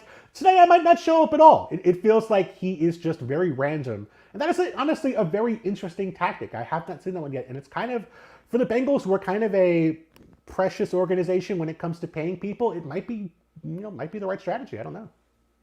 Yeah, we shall see. He's an interesting one for the Battle Royale drafters right now. As far as you're getting some pretty good discounts on Jamar Chase, depending on how you want to play it. We do take Breece Hall here. What is your thoughts on, I've seen like a little pushback lately, or I should say a little fear from Breece Hall fans of like, what if Braylon Allen has a bigger role? Like, we don't know what Aaron Rodgers is going to do here. What is your comments on how you think Braylon Allen might factor into this offense? We're projecting a lot for Braylon Allen, for a team that, to my knowledge, to at least the knowledge of the people I talk to, is all in this year, to win a Super Bowl. I don't believe that they're going to think about this year as like, oh, let's get 75% of Breece Hall. Like, I think they are going to be building around Breece Hall and Garrett Wilson. I think everyone beyond that is going to be pretty replaceable and not someone who they are essentially using. I mean, like, if Breece Hall gets hurt, but that's a risk for any running back. Breece Hall's reception efficiency was fantastic last year. I think for a lot of reasons, you can be concerned about any of these running backs. To me, I think the factor of Breece Hall being possibly impacted by Braylon Allen is less so than Bijan Robinson being impacted by Tyler Algier. We're on the clock at 2-7. Barkley, Taylor off the board. We got a sea of yellow. Debo, Waddle, Cup, Adams, Olave, Neighbors. You got a favorite? Do you have one you feel like you did not get enough of this offseason? No, I'm very smooth in this round. I want you to plant your flag on one of these guys. I will take Waddle of this group. Do it. We'll do Jalen Waddle. Are there any of these guys that have you been pretty smooth in the second round too? I have generally avoided Adams for a couple reasons. The drop off, in his early 30s, he was way less efficient last year, and that was with bad quarterback play, but he didn't have great quarterback play the year before and was super effective. When he got traded, I did a lot of research into like how wide receivers age in their 30s, because I didn't think it was a great trade for the Raiders. And you don't have, very rare to have multiple like all-pro, top 5 fantasy caliber seasons in your mid-30s. You might get one, and Adams got one his first year with the Raiders, but I'm very nervous about that. And then the possibility of a trade where, if you're trying to stack him, if you're trying to build a week 17 correlation with him, he's more subject to trade concerns for me than the vast majority of players in this tier. So, if you want to be 40 chess and, draft him as a Jets correlation, maybe that's a good idea. Maybe we should have taken him for that. But there's a chance he's on a totally different team. I mean, Mina Kimes, my friend, we were doing a podcast where we did crazy predictions for the upcoming season. And her wildest prediction was that Diontae Adams gets traded to the Washington Commanders, which, that would be, you would have a very unique correlation if you managed to pull that one off. But I just think there's that question of, do you even know where he's going to be week 15, week 16, week 17? And that sort of uncertainty for a player on the downside of his career just led me to kind of avoid him. Yeah, we are aligned on that. I think he was my, Marv coincidentally ended up being one of my lowest owned guys in round 2. It was Marv and Davante Adams. I always just had a hard time with him relative to the other guys going around him. There did seem to be a pretty big opportunity cost of guys you were passing on. All right, we're about to pick at 3-6 here. We got the punt returner comes off in Kyren, Derrick Henry, Metcalf, Pacheco, Rashee Rice, Allen, Tank Dell, Diggs. Anything jump out to you? I mean, I'm on the record as this being like a legendary season for the Kansas City Chiefs, which would lead me to Pacheco, lead me to Rashee Rice. I would imagine Rashee Rice would be your preference between those two. I think so, just because I have been seeing Pacheco is falling a decent bit right now. People are pretty spooked about the Pirine stuff. How are you interpreting that? Do you think Pirine will have a standalone role off the rip, or is this going to be bell cow Pacheco season? I do think Pirine will have a role, but man, has there ever been a guy who glowed up so quickly where we were just like basically waiting for him to get cut and be the number like 2B back for the Bengals, and then he lands the absolute nut opportunity going to the Chiefs where they get everyone else out of the way. It just seems like he's being drafted now at the point where people are projecting the Jerick McKinnon role as opposed to hoping he's the Jerick McKinnon of that offense. And I would still take Pacheco, in the right situation. I think if he's dropping, I think that's probably a good opportunity. He's going to get all the goal line work. We know the Chiefs are not going to use Mahomes on sneaks. You're not going to get as much, I would assume, Travis Kelce this year. His usage has gone down year after year. I think there's he has higher upside than maybe people are expecting. But I just, Yeah. I still think at the end of the day, this offense is going to go through the receivers. And Rashee Rice, I mean, obviously you're not getting the discount you got earlier in the offseason. Yeah. But he could very easily still be the top receiver on the best offense in football. And that is, even if he's not getting 200 targets, still really valuable. That's how I've kind of been approaching it. In years past, my whole thing would be like, all right, I grabbed my cheap shares and now I'm off. It's too expensive. And I've just kind of refused to have that mentality about Rashee. I've just kind of continued to select him at ADP, adding to it because it's like, if the thesis is correct, people were taking him in round 2 in the big board before. So it's like, there still is a slight value to this here. And so it's like, I'm not going to galaxy brain myself off of more Rashee Rice. Have you looked at your big board exposures? Do you have a player who you were like sort of like this year's Anthony Richardson, where you were taking him in like the 180s and now he's going 80 picks ahead of where he was in the big board? My best one, I was very high on Xavier Worthy. I said I was very steadfast. He was going to be a first round pick. I thought he was mispriced in the 100. So yeah, he was one of my most drafted guys. That was probably my biggest win. Not quite 100 picks of CLV, but at least a 50 or so there. That's beautiful. It's always funny, like looking, some of my run out was good. I had a lot of Jalen McMillan, who now looks like, again, not a ton of CLV, but it looked like not a dead pick. Yeah. Oh, you want to talk about the McMillan curse? Were you watching the BC Florida State game last night? No, I wasn't. What happened? So Boston College won. I have some bad news for you though. I can see your future. Boston College has a running back whose name is Turbo Richard. Turbo Richard, Pete. Have you ever heard of a name as sick as Turbo Richard? Government name. To my knowledge, I don't think Bill O'Brien gave him the nickname Turbo Richard. There he is. Okay. Yeah. Wow.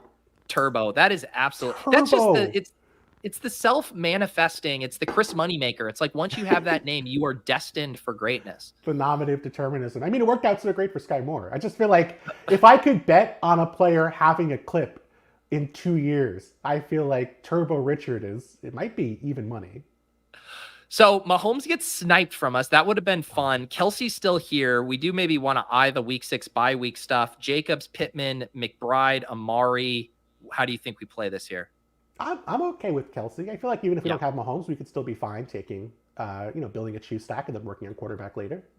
Yeah, I agree. And we'll get Rashee Rice and Kelsey here. Are you a bye week bro? Do you see these 3 week 6 buys and start to get a little nervous like me, Bill?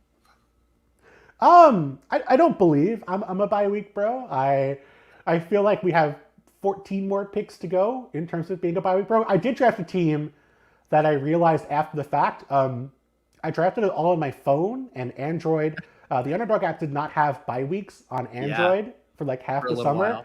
And I think I had like 8 receivers and 7 of them have week 12 buys. So for that team, I was a bye week bro after the fact. But I feel like we have plenty of time. We'll be okay. Unless I don't love taking 2 quarterbacks with the same bye week. I think that's you're giving up 20 points. You'd rather not give up 20 points of projection before the year.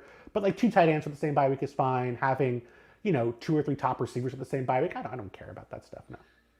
It was funny because, there was that stretch and I was doing some of my like cardio club drafts where I was going out running and I'm just like, right as I'm about to like swipe on a quarterback, I'm like, I need to go to a different tab on my phone while I'm running, hit NFL bye weeks, confirm that then come back to the phone, try to get it in time and just be like, all right, they don't have the same bye week. I actually ended up getting close to having the bye weeks memorized just through some very scary spots of, it's like we all knew the week 14 ones. It was like the Bo Nixes and the rookies, but the other ones would sneak up on you.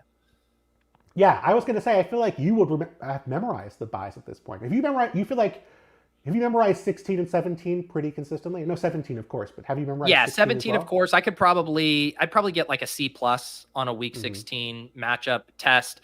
And then it's just so funny because I'm still thinking like, I only know like 2 of the week 1 matchups, even as of right now. I was writing a Battle Royale article this morning, so maybe I'm ahead of that by now. I'm like, oh yeah, Seattle does play Denver. But for a while, Bill, it was, I knew nothing other than the Arthur Smith Bowl in week 1. Someone asked me on the radio this week what was my favorite week 1 matchup, and I went into a panic. I was just thinking like, oh God, 49ers Jets. I know that's on ESPN. That's the one I'm going to go with. There you go. Okay, so we have back on the clock. Yeah, back on the clock. We got a running back, 2 wide receivers, 1 tight end, best available ADP: Pickens, Christian Kirk, Kenneth Walker, Rashad White, Calvin Ridley, Roma Dunze. How do you feel? I don't mind. I don't mind this price on Pickens, and we get a little playoff correlation as well. Are you underweight on Pickens? Yeah. Then yeah, I think that's probably where we have to go. Do you think, Bill? This isn't. We're not balancing out my exposures with this draft. This is. I want Bill's takes. You don't have to worry about my portfolio. This is a $50 draft, Pete. I feel like we need to. This is one of your last chances to balance out your exposures, and not to do it in a draft where you take like 15 players who you're low exposed on. I feel like a mix is good here. You're like my doctor. You're like, I saw your Jaccard, man, and we should probably take George Pickens here. I'm like the Tim Heidecker doctor, and I think you should leave. I'm just texting you at 2 a.m. Are you drafting George Pickens? Yeah, exactly. Well, if that wasn't going to be your number 1 pick there, who would you have done if you weren't, taking care of my future? Maybe I would have gone for Kenneth Walker. I mean, okay. Again, I'm nervous because I think my drafts happen in different places than your drafts. Although this draft seems not incredibly wide receiver heavy so far, it feels like it's been a little wider ranging. I have been taking Kenneth Walker as like an anchor on 0 RB teams. Yeah. Where again, I'm not hoping for him to be a top 3 running back. I'm not expecting him to be a top 3 running back, but ideally you're getting enough wide receivers. You're getting maybe an elite tight end beforehand, and so you're, I think Walker. Given like you mentioned this earlier when I was watching, like the weird concern about Zach Charbonnet that he might not be good and he might not have a big role, like that would seem to point towards Walker being more valuable, but I don't feel like Walker's gotten that sort of bump, has he? No, and I feel like that's been a bit of a theme to stuff this year where outlooks have improved. I've used the Calvin Ridley one with Hopkins likely to miss some time at the start, or the uncertainty for the RB2 in Green Bay, and Josh Jacobs hasn't gotten more expensive. It's like the market hasn't made you pay for some of these in a way I thought they would, which has been nice for someone who's trying to catch up on like getting some Calvin Ridley shares. And I'm like, I'm getting him cheaper than where he was pre DeAndre Hopkins. Right. I mean, look at Pickens, where there should have been concerns when the Steelers were going to trade for Ayuk, and the Steelers did not trade for Brandon Ayuk, and that offense is going to be a hellscape to watch every week. But like the one guy who might get targets is George Pickens, and has he really moved very much since the Niners did not trade them Ayuk? I don't think he has very much. Yep. Yeah, and then there's been some really nice opportunities like this where there just isn't enough time for Marshawn Lloyd's ADP to rehab back to where it should be, and then it's just like, okay, I'll just keep taking Marshawn Lloyd at 175 or wherever. Oh man, I really tried to like turn the Packers into like my flat exposure team, or my flat read team, where I just took less Jaden Reed than everyone else. I took a lot more, especially when he was cheaper, Dontavian Wicks than everybody else. I took a lot of Tucker Kraft because I'm just like, is he worse than Luke Musgrave? Is he not going to be the tight end of Luke Musgrave? I really have no idea. He looked fine when Musgrave was hurt. Like I feel like, if I think all these guys are even, I should kind of be taking the ones who are cheaper at a much higher rate than the guys who are getting drafted 4 or 5 rounds earlier. But I still think Jaden Reed, because I still think Jaden Reed has upside. I've ended up liking the prices on just about everyone. The Dobbs one has been hard just because the running backs are so good in that range. And I'm always just like, all right, am I passing on Javonte to take Dobbs? It's just been a little trickier. All right, we're on the clock here. Godwin, Anthony Richardson, Brian Thomas, Kamara, Stroud, Diontae Johnson. Then we're down into the Watson, Coleman territory. What do you think? Do we have any correlations you feel strongly about? Let's see here. Brian Thomas has one there. Not a ton of correlations here. Who's your favorite? Brian Thomas. I was already leaning Thomas, so the fact that you got one correlation with Brian Thomas. Oh wow. Pete. I didn't get it in time. Pete. For someone I accidentally bragged someone who's bragged for so long about his fingers. Wow. I misclicked Diontae Johnson, then clicked Thomas, and then quickly was trying to get it flipped in the queue here. And instead, I just drafted you a guy who Dave Canales said he's going to build his entire offense around. So I apologize, Bill. Pete, I have a theory, and you're not going to like it, but I feel pretty confident about this. As you know, I'm a regular watcher of your streams. I enjoy your work. I'm a little concerned that you might like being fake Davis more than you like being actual Pete. And I'm worried that your performances are heading towards a space where you're just going to be fake Davis 100% of the time. Yeah, man. And that's complicated for you because you famously have Davis Maddock blocked on social because he has yet to win a tournament with Odell Beckham. And that's going to be really hard to do, at least for the first 4 weeks of the season. Better do it while the getting's good. I mean, you're down a spot in DraftKings every week. So you better get those other 8 spots lined up. Again, I it's not my fault, Pete. You know, I'm not the one who, I'm not the one who ridiculed me for picking Odell Beckham as a potential offensive rookie of the year Odell Beckham had one of the best receiving seasons in NFL history.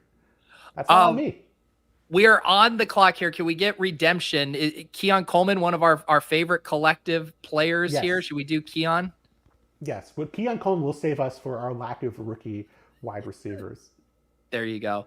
No, I was gonna on your comment. Thorman had retweeted my Best Ball Bros video and said, "Can't tell if Pete's Davis impression is getting even better or if Davis is slowly morphing into Pete's impression." And I did have to ask myself, I'm a very lazy impressionist, so I'm guessing it's more Davis morphing into my impression. Let's blame Davis for your woes, Pete. I mean, David, you could blame Davis for misclicking there. I mean, did you? Are we talking about you have single-digit misclicks all summer? It's fair to say, like you're talking about like 3 or 4 players all summer. Well, single-digit on Best Ball Breakfast for sure. On randomizer, it's definitely higher. Oh, sure, that's different. Yes. Well, here because this is I drafted regularly with Sean Siegel and Pat.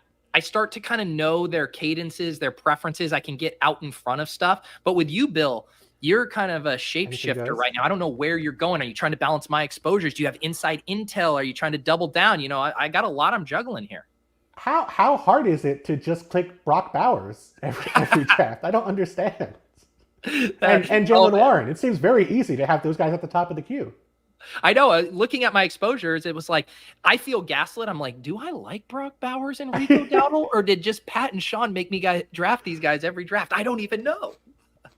The Rico Dowdle discourse feels like it has broken fantasy football contained and has broken into real football. I mean, I can't think of a player who has more writing on what he does on like 11 carries in week 1 on either side of those debates for people to be just patting themselves in the back for nailing their priors on Rico Dowdle. He's got like 11 carries for 37 yards. He's going to get like 1 goal line touch, and people on both sides are going to be just thrilled that they're right about Rico Dowdle.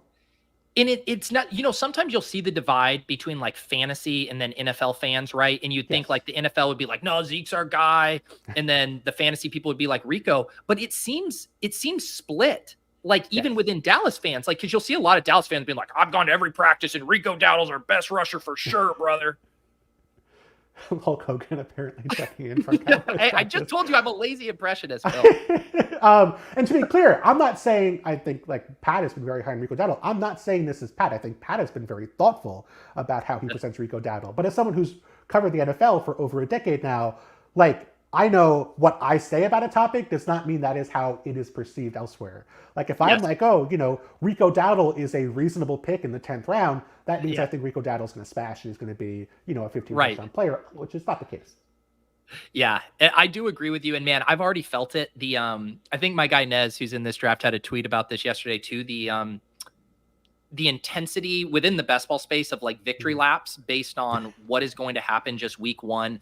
I mean, everything is going to be a referendum on what we said all season, off season long, just from like 4 quarters of football, the screenshots, the takes, the victory laps, the apology tours. I don't know if I'm ready for it, Bill. So the funny thing about this is you think, okay, well, that's, immature people in the fantasy football space. This happens in real football. I know a story about an NFL general manager who took a quarterback who was not very highly regarded in the first round, did not end up doing well, but first preseason game, he throws a touchdown pass and he looks around in the, the suite they're in and he says, the haters still think this guy's not a great pick. That's the first preseason game for their real first round pick in real life. That is how that energy, that extends from the absolute very top of the NFL to the very bottom of the fantasy football community. Everybody has that energy for the players they feel good about in the preseason. It's very true. It's like the psychological stuff with ADP. At our core, humans were wired to victory lap, I believe. All right, Bill, we're about to pick at 8-7. We got 1 running back, 5 wide receivers, 1 tight end. Don't really see anything with quarterback here.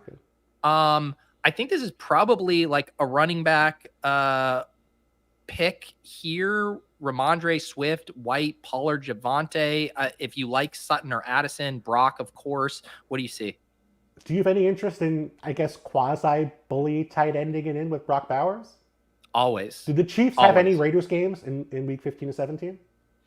They don't. This is where I really wish I took Brian Thomas, because that Brian Thomas, Brock Bowers, week 16 correlation, Bill, that would have hit. No, let's do Brock.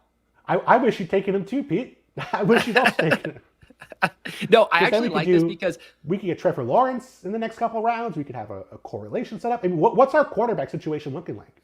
I'll tell you, Bill. It involves a guy named Justin Fields. It involves a guy named Bryce Young, Justin Fields, Tua, or Gardner Minshew. Those are our clean stacking outs right now. Well, you want to draft players from good teams, and clearly we've drafted Raiders, we've drafted Panthers, we've drafted really the absolute offensive juggernauts of the NFL. What is your level-headed take on Brock Bowers? What I guess this kind of dovetails maybe with a Davante Adams fade for you as well, right? It sounds like you're probably pretty bullish. Yeah, I think so. I have no reason to believe the Raiders know what they're doing. They've shown no evidence in the last 25 years that they have any idea what they're doing.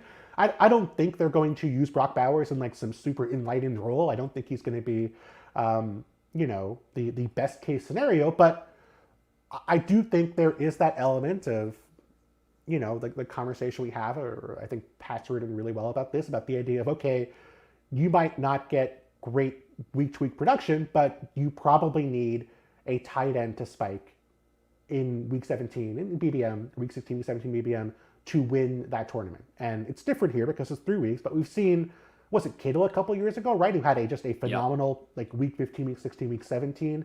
Tyler Higbee a few years earlier would have been another example. Like, I think having a player who, as the year goes on, should grow, he should be more comfortable, he should be healthier, whose athleticism should play up. And if they aren't using Davante Adams as much, or if he's not on the roster, his role should expand as the year goes along. I think there's only a few players who really offer you that upside, and Brock Bowers is one of them. And getting that opportunity as late as you can get Brock Bowers, especially now, feels like an opportunity. I assume this is a quarterback or running back pick for you. Yeah, I still don't see anything for us that lines up for quarterback. Brock unstacked ahead of ADP. This looks like you like Brown, Brooks, B-Rob, Singletary, Moss, Spears. I guess I like Brown. I feel like it's the easy one. Do you feel strongly about any of these? No, I mean, Brown is one of my most drafted running backs. The bye week bros are already shaking in their boots with Brees and Brown on bye at week 12. But no, I like Chase Brown there. How are you? I feel like a decision now in a lot of these late drafts is Chase Brown versus Jonathan Brooks, as far as like if you're taking the big swing possible there. Sounds like you lean Brown, obviously, in that spot. I think it depends on how you feel about Brown, because Brooks seems more easily defined, right? Like, he's going to miss the first 4 weeks. You know that for sure. He's probably going to be worked in week 5, week 6, and then he's going to be the guy. Like, unless you are an absolute Chuba Hubbard truther, unless you believe Miles Sanders is actually going to average 5 yards a carry this year, like, this is going to be his backfield. And with Chase Brown, you don't necessarily know that. So I think your question is, how do you feel about Brown? Do you think he has the inside path to get a lot of the high value touches? Do you think they see him as a back they can use on third downs? Do you think he gets goal line work? If you do, then I think you lean towards Brown. If you're more concerned about that, I think you lean towards Brooks. I'm more on the optimistic side based on what I've seen.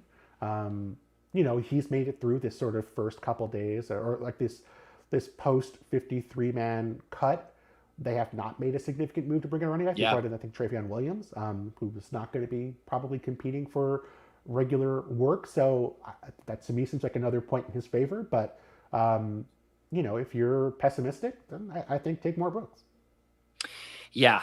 I'm with you on that. Those two are my two loves. Other up there with Charbonnet as my most drafted running backs. It was funny because I was thinking through Chase Brown through the week 1 lens earlier this morning because I was looking at the Battle Royale ranks and he's buried down there. And I was trying to think through the Chase Brown stuff where I'm like, it does feel like at the start, like Zach Moss is going to be involved. I feel like some of the bull case is that Chase Brown's just so electric when he touches the ball that they keep giving him more and more. But then I'm also like, throughout the preseason and stuff, he was like, leading their backfield in, all those kind of early running with the ones, and I'm like, what if he just comes out of the gate and is their lead back and Zach Moss is in like the 30-35% of a 60-65? I'm like, I might want to play some Chase Brown week 1, but I'm trying to like remove some of my anchoring bias there. Again, are you trying to even out your best ball bags? Because you could just take Alvin Kamara week 1, just try to get as much. Just try to anti-correlate your best ball performances from the last few months. And I don't even think I would take Chase Brown. I think there's a spot for him where he has gets most of the high value touches, and he does get he catches 6 passes and runs for 2 touchdowns. Yeah, I agree with you completely. I saw a tweet. Somebody was like, it's funny to see some of these people taking the players they said they hated in Battle Royale all offseason. It's like, just wildly different games. Like the whole reason we generally don't like these running backs because the projectable volume in week 17 is really hard to forecast. It's really easy to forecast Alvin Kamara's volume in week 1. Awesome pick. There's no risk to his volume in week 1 there. So I do think it's a good way to play it. You get some of these guys. I took Rachaad White in my first Battle Royale draft the other day. I haven't taken him much at all in these contests. All right, Bill. I mean, they're totally different games. Do we have any correlations on our team at all? For quarterbacks? No, just in general. Just do we have anything popping up as like yes. We have Casey in Pittsburgh in the playoffs. We have, hold on to that thought. Speaking of Rico, he is here. You mentioned you like Corum a lot. He could be a good running back for this build. I think this is probably a running back pick. Or we I think we can push Tua probably to the next round. Or do you want to lock Tua up now? I would take Corum. Let's do Corum. I am very pessimistic on Kyren Williams this year for a lot of reasons. Okay, I want you to speak on that because that has been one of the other hot topics of conversation this year. I thought you were about to go to the bathroom. I thought that's why you wanted me to go do it. No. If you had asked me in mid-sentence to bet on what you were going to say next, I would have put $1,000 down on because I have to go to the bathroom. So Kyren Williams has a nagging foot injury, preventing him from practicing at OTAs. He has a history of foot injuries in the past. That's concerning. The Rams are weirdly using him on punt returns, which does not seem to indicate he is going to get the share of the work he's gotten in years past, and he's being priced right around that range where you would expect him to get the share he got in years past or last year. And when I looked at something this year about running backs who succeed in later rounds, guys who have big numbers after being taken with the 5th, 6th, 7th round, where they didn't break out in their first year.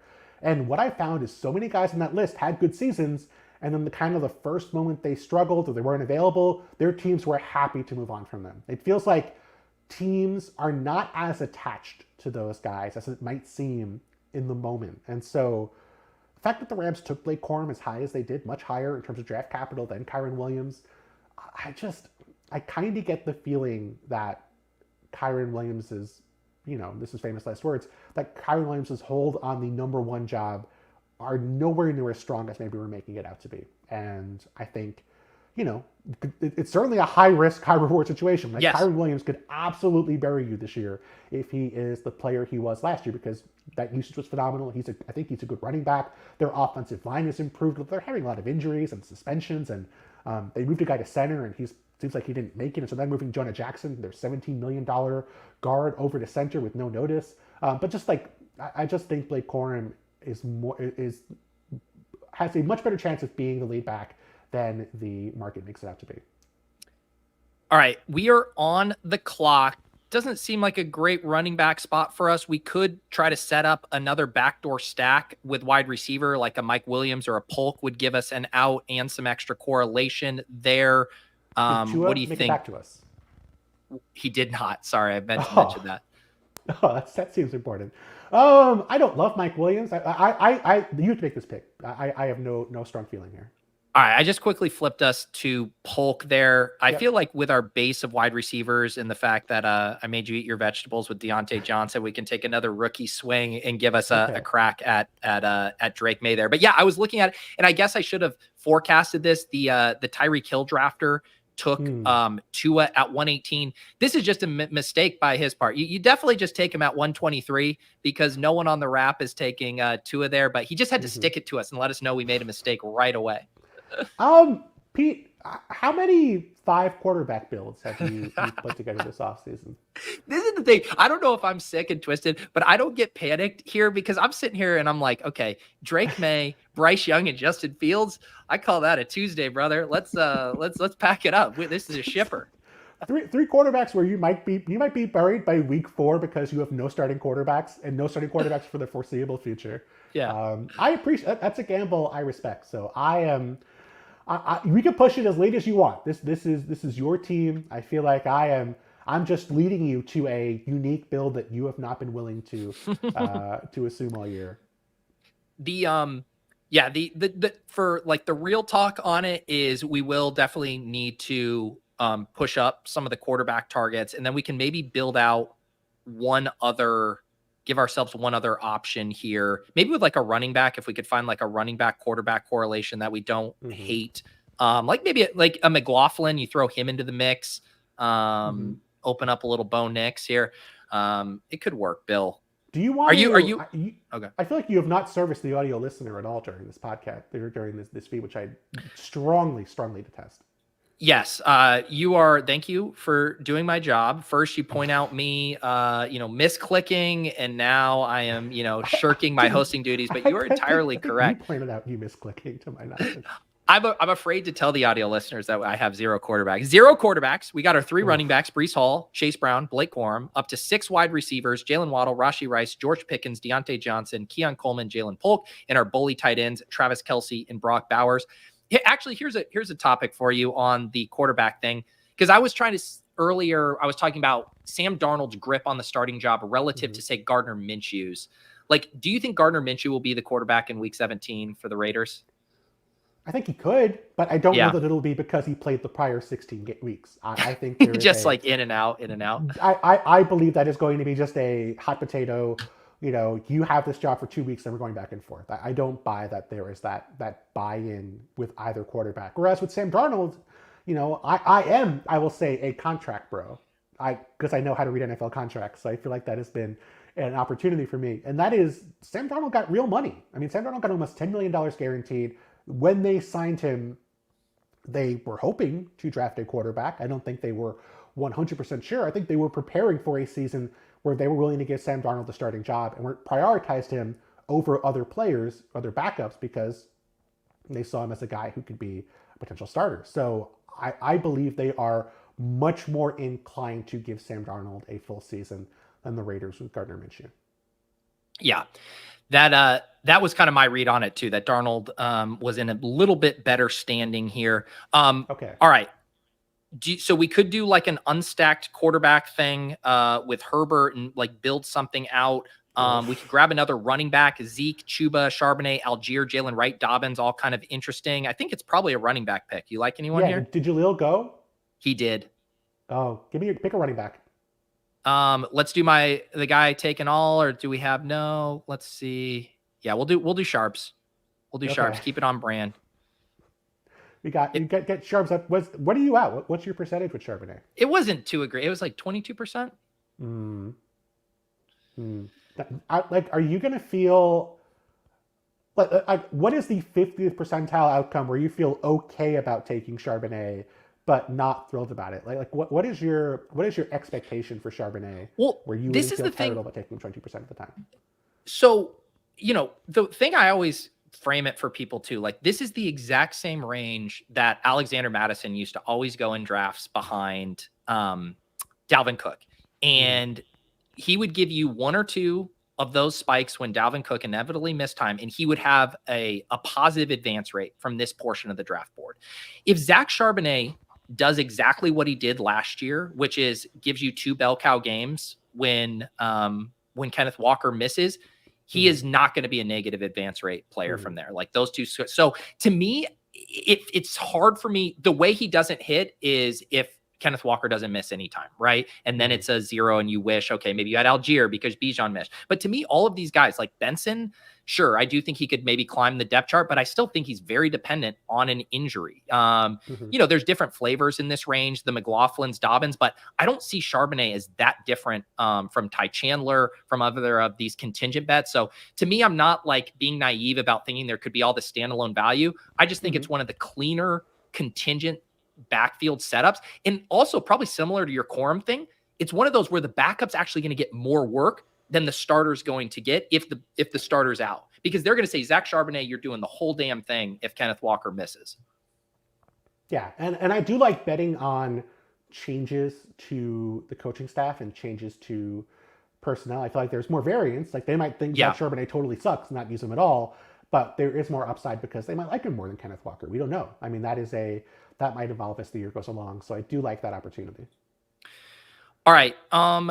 Again, like backdoor options. If you wanted to get a quarterback here, you could do like Stafford, and then we tack on like a Whittington or a Parkinson. There's also 2 intriguing running backs here, Algier and Wright. You mentioned Ray Davis too. What do you think?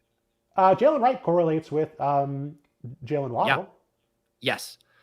And I feel like Jalen Wright, a huge upside swing for our 5th here. We get Brees to anchor it, and then some pretty big swings. Chase Brown, Blake Corum, Zach Charbonnet, Jalen Wright. Say the line, Bart. Say the line, Bart. I think we could shut it down at running back here, Bill. I think we can. I think we can shut it down everywhere besides maybe we want one more wide receiver, and then we have 4 picks left, right?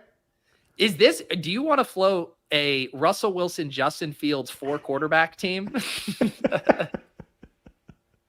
I mean, you mentioned you were concerned about Gardner Minshew not keeping the job. One way to make sure is just to draft Gardner Minshew and Aiden O'Connell. Get all the Raiders points each week as they score 16 points per game. Actually, I do think the non-condom way to do that would just be to do the 4 quarterbacks and just take your guess, right? You grab Fields, you grab AOC or whatever you want to place it across 4. I've seen the 4 tight end bros. I do think if you fully punt it and you finish that, but I have not ventured into the land of 4 quarterbacks. Who's left at quarterback at this point? Yeah. So Stafford's still hanging around. Watson, Baker, Geno, Levis, Darnold, Nix, May, Young, Daniel Jones, Carr, Fields, Minshew. Russ. Okay. I think you want to err on the side of guys you feel extremely confident are going to be playing week 15, week 16, week 17. Yes. Like I think your goal is to have zero guys who are not playing. Because if you're going to have bad quarterbacks, you might as well have guys who are at least playing. So I would, again, you can't ensure Stafford's playing, but there's no way Stafford's going to be benched those final few weeks. There's no way, to me, Bo Nix is going to be benched those weeks. I would lean towards those guys as the people I'd want to prioritize in this situation. Even without any current stacking? I mean, I would rather have stacking, but looking at what we have, like that doesn't appear to be an option, Pete. Like I would love to go back and take Tua 5 rounds ago, but that's off the table at this point. Like as a sunk cost, if we're going to build something weird, which I think we have to given the circumstances, like I would lean towards, taking guys who at least are going to be playing. And maybe we get, if we draft, I don't want to say who because maybe someone's watching, but there are certain guys we can draft where we could still take with that 1 wide receiver plunge we have left, maybe take, or 2 wide receiver plunges we have left, taking a high upside wide receiver who they still have. Yes, this is going to sound like cope, but listen, Bill, we are in a perfect spot to build out some backdoor stacks because, like you said, we have 2 wide receiver spots to play with. Yes. We have 5 more picks. 3 of them are going to be quarterbacks. 2 of them will be wide receivers because we're good at running back and tight end. We can build out backdoor stacks. I mean, this is just how we drew it up, Bill. I'm feeling good. Yes, this is exactly what we're doing. Is there a quarterback you prefer from the guys who are left? If you have to start here. Yes, I think if Matthew Stafford falls to us, I think we take Matthew Stafford. We already have Corum, like you said, 0 bench risk, and there are some good late Rams that we can tack on and get a little bit of a stack. Levis just went? Levis went, and then Rosette. Rosette has been in both of my sprint drafts this morning, hogging the quarterbacks. Honestly, I wanted Bo Nix more anyway. Okay, do you want Bo Nix over Drake May on a Jalen Polk team? Kinda. I kind of do. Okay, I'm not gonna fight. I think Bo Nix is likely to come off the board over the next 12 picks or over the next few picks than Drake May is. Okay. And there's a lot. Pete, I don't know if you know this about the Broncos. They have a lot of guys you can draft in the final few rounds who you can correlate Bo Nix with. You want to get me a Vele share? Do you want to get your one Vele? Don't. You have to keep it quiet. That guy's listening. But there's, you can get another Troy Franklin share. I'm assuming Marvin Mims is still out there. Greg Dulcich is still available if you want to go 3 tight ends. I mean, there's a lot of Broncos you can correlate with here. Okay, if one, and I know this, it's very hard to picture, but if one of Mims or Franklin were to hit this year, which one do you think it would be? I believe it would be Mims just because of how he gets his points, right? Like, Mims is more likely, and this is, again, not a guarantee given what we saw last year, but Mims is more likely to get a long touchdown. He's more likely to have spike weeks than Troy Franklin is, to my recollection. Do you agree with that? I guess not, because you have a lot of Troy Franklin. I think I agree. It's hard because I think Mims is by far the one who's more likely to get early season opportunities, be on the field a bunch, and that is very valuable if you're trying to like bank a couple spike weeks. I still think Franklin has probably the higher upside of just being a better player and maybe getting some cracks in the fantasy playoffs, and all of us looking around being like, Sean Payton, you donkey, why did you wait until week 16 to play this guy? That's never happened before. I mean, you've never had a situation where we looked at the Broncos offense, didn't understand why a guy was playing until the very end of the year. That could be Vele time, Pete. Oh God, he can't wait to make Vele a thing. And hasn't he's moved on from Brandon Johnson, right? Obviously, Tim Patrick is gone. Is little Jordan Humphrey still on the roster? In spirit, at the very least. I don't know about in reality. So we could do Geno with Charbonnet if you like that as another like quarterback you feel, or we could do May with Polk. We can do Bryce with Diontae Johnson. We have options. Well, I would not do Geno because I think there is a chance he's benched at the end of the year. I would do May or Young, or I would do a wide receiver. If you think May or Young are going to make it back to us, I don't know. I would take one of the quarterbacks, probably Young because he's the best likely to be there, I guess. Yeah, we take Young. If you're going to accidentally select Diontae Johnson, you have to compound that mistake by also selecting his quarterback in round 15. Purposefully taking Bryce Young. Before ADP? Oh, yeah. I mean, for sure. We've taken Bo Nix, 163, ADP of 185. We took Bryce Young, 174, ADP of 196. But here's the deal, Bill. When you have 0 quarterbacks, we can't risk any more snipage. Okay, but Bo Nix, to be fair, has been rising. Nix, I think there have been, if we looked at ADP for the last 2 weeks, I think Bo Nix's ADP would be around higher than where it's listed there. Bryce Young, there's no excuse. Bryce Young has been in the exact same spot pretty much the entire offseason. Although I've taken a fair amount of Bryce Young. I feel like that's a little harsh. I do think the moves they made are going to be better. And, there are so many guys in this range, Daniel Jones being a great example, where I don't know if they're going to be playing at the end of the year for contract reasons. Bryce Young, at the very least, I think will be playing because they have no other choice. I have a public service announcement because I've been having so much fun. I am doing the Swolecast in 7 minutes. So if you sprint drafters could take a cue from the name of this contest and start sprinting to the podium to make some picks to help me out here. So Bill and I don't have to push the plane on these last few picks. Those guys would roast the shit out of me if I'm late for our first in-season Swolecast. So let's get these picks a poppin'. I'm going to service the audio listeners. We're up to a 2-5-6-2. Honestly, we could just quit this draft now, and this team is set. Bo Nix, Bryce Young, Breece Hall, Chase Brown, Blake Corum, Zach Charbonnet, Jalen Wright. Wide receivers, Jalen Waddle, Rashee Rice, George Pickens, Diontae Johnson, Keon Coleman, Jalen Polk, Travis Kelce, Brock Bowers. So we're going to do one more quarterback and 2 wide receivers.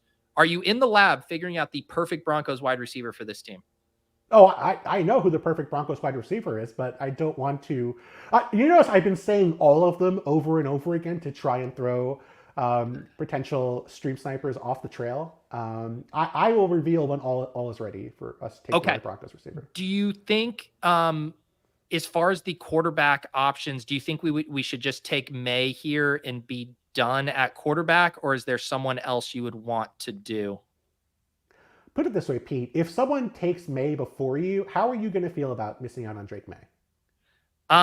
For this team, I will be sad because it means I would be selecting Gardner Minshew or Justin Fields. Or no. We would probably be taking. I actually don't know who would be taking. I don't know anymore. That's probably a sign that we should take Drake May while we have the chance. Like if you're not willing, like there's no reason to push it. Rosette, I swear, if you take your 5th quarterback, Rosette, you've been in my rooms all morning hoarding these quarterbacks. Is there a chance he thinks it's super flex? Okay, Wan'Dale Robinson, great pick, Rosette. Great pick. Yeah, I mean, the wide receiver 2.5 on the Giants is a fantastic football player. Short King Summer, dude. Shut up, Bill. Unblock me. Wan'Dale's a cromulent short king. I told you. More and more. Do you ever do your Davis impression off stream? Oh yeah, it's actually exclusively how I talk to my wife. That's what we do. Yeah. Okay, Drake May. I do want to point out Marvin Mims went. Was he who you wanted? I don't want to say. Okay. Well, you can say it now because he's gone. I can, but if I say no, then that reveals that one of the other 2 players was the Broncos receiver I wanted to take, and so then he will be the guy. I will reveal all when we get to our next selection, because that will be where we take a Broncos wide receiver.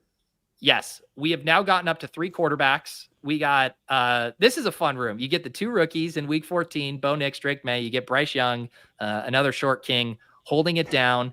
We're going to get a Broncos wide receiver. And then what do you think? Who do you have a target for the other non-Broncos wide receiver potentially? Well, there's a lot of Patriots and a lot of Panthers, right? Like I don't think we're going to be lacking for options in either spot. Or do we want to try and correlate? Maybe get. We don't want to take Braxton Berrios. I think that's not exciting. Yeah, looking at some of our week. So our week 15, 16, 17. So Bo Nix, we do have that Chase Brown, Chargers in Indy, Carolina. It's Tampa, Arizona, and Dallas, and then New England's Chargers, Buffalo, and Arizona. So double dips for us would be Arizona and the Chargers. Those ones get double dip on 2 of our 3 quarterbacks as far as playoff correlations. I mean, get that Quentin Johnston, December breakout for Jim Harbaugh. You could take DJ Chark and get the reverse Bryce Young DJ Chark correlation we all knew and loved last year. Ooh, revenge game. Revenge in the weirdest way possible. Revenge blocker. Yes. I mean, I assume Greg Dortch is gone. Yes. Let's see here. Let's check out on, man, you sure love all the same guys as Davis. I think you guys would be friends. I can tell you one guy. Yeah, he's gone. He's gone. Yeah. The Cardinals wide receivers are gone, right? Michael Wilson, Greg Dortch. Yes. Are you a Brendan Rice truther? There's been a little buzz on him. Not especially. I mean, I have other receivers late I'm more excited about than Brendan Rice, but I'm willing to take a Brendan Rice share. I think that's, all right, Bill. Get a guy who's reveal your Broncos wide receiver. It's Vele time. Are you serious? I'm absolutely serious. Oh my God. Okay. All right. Let me scroll down and find him. Pete, Marques Colston was a overaged 7th round pick who was tall. Devaughn Vele is an overaged, a 26-year-old rookie, a 7th round pick. He's not from Hofstra like Marques Colston was. Is he really 26? He's 26 Oh my years God. old. Oh my God. I'm only 10 years older than this guy. And that's saying something. I appreciate Holy that. shit. On a stream with an ESPN personality, you would reveal your age because that's something that. Yeah, David Purdom. Do you still have his contact information? I have some harsh words for him. I do. What I love about that is it seems so unnecessary. Like it was so irrelevant. So it's like if you were like 54 years old, it would have been like, oh, okay. Like if you had been 12, maybe I think it would have been like an important part of the story. Where it's like the 12-year-old fantasy football wonder kid. It's like he's the most fucking average ass age for a fantasy analyst. I loved it. It was so good. I mean, I don't know that Devaughn Vele is going to be any good, but at this point, if he is a starting caliber wide receiver, which I don't think you're going to keep a 26-year-old on your roster unless he's shown a lot in camp, you're getting what? What percentage of people in this draft are going to have Devaughn Vele? I would say, I mean, people don't even want to spend $50 to draft their favorite players in here. You think they're drafted Vele? I'm going to go on record and say we have the only share of Devaughn Vele in this contest, Bill. We just did it. Okay. Given that the upside case for Troy Franklin is not especially exciting, I mean, maybe it's there, but like, given that we don't have a, it's not like you feel great about these other receivers in this range. Like, wouldn't you rather take a guy who's there's gonna be competing with 5 other teams if he breaks out? Exactly. All right. We're going to accomplish a lot of things in the next minute because I'm already late for the Swolecast and these guys are going to never let me hear the end of it. First of all, AJ, thank you for the super chat. Thank you for an awesome best ball summer. All of you guys who hung out here on Mondays. Thank you again, as always, to Sean and Pat who gave me their time every Monday and forced me to draft Rico Dowdle and Brock Bowers. Thank you to Bill for joining us here to close it out. Always love catching up with Bill. This is what we're going to do. We're going to do a walk-off pick here. Bill is going to tell me which wide receivers we're shutting this stream down with. And the next time we see you, we will have flipped the calendar over to week 1 NFL DFS. So, Bill, the final selection on the channel, it probably should have been Devaughn Vele. I feel like we kind of blew our load there in the 17th round. But if you're able to top it here, is there anything you want me to go tab over to? Do we want to take we're going to take a wide receiver. Yes. We're going to take a wide receiver on the New England Patriots. Okay. The ones remaining, you have Kendrick Bourne is already drafted. So you'd be looking at Javon Baker, KJ Osborne, not Joe Milton, or Tyquan Thornton would be the next best available. Do you have a preference here? Are you willing to? I guess Javon Baker is the most exciting of those 3, although it appears that he's not. He pissed off the Patriots coaches already, which I think is exciting to me. But at least he hasn't been bad at football the way Tyquan Thornton has been. Can I throw out one thing? I do think there's only one way to top Vele, and I do think Tyquan Thornton is like a hilarious way to end this summer. Hey, running with the ones, Bill. Okay, Pete. You know what? It's your stream. I think Tyquan Thornton's the way to go.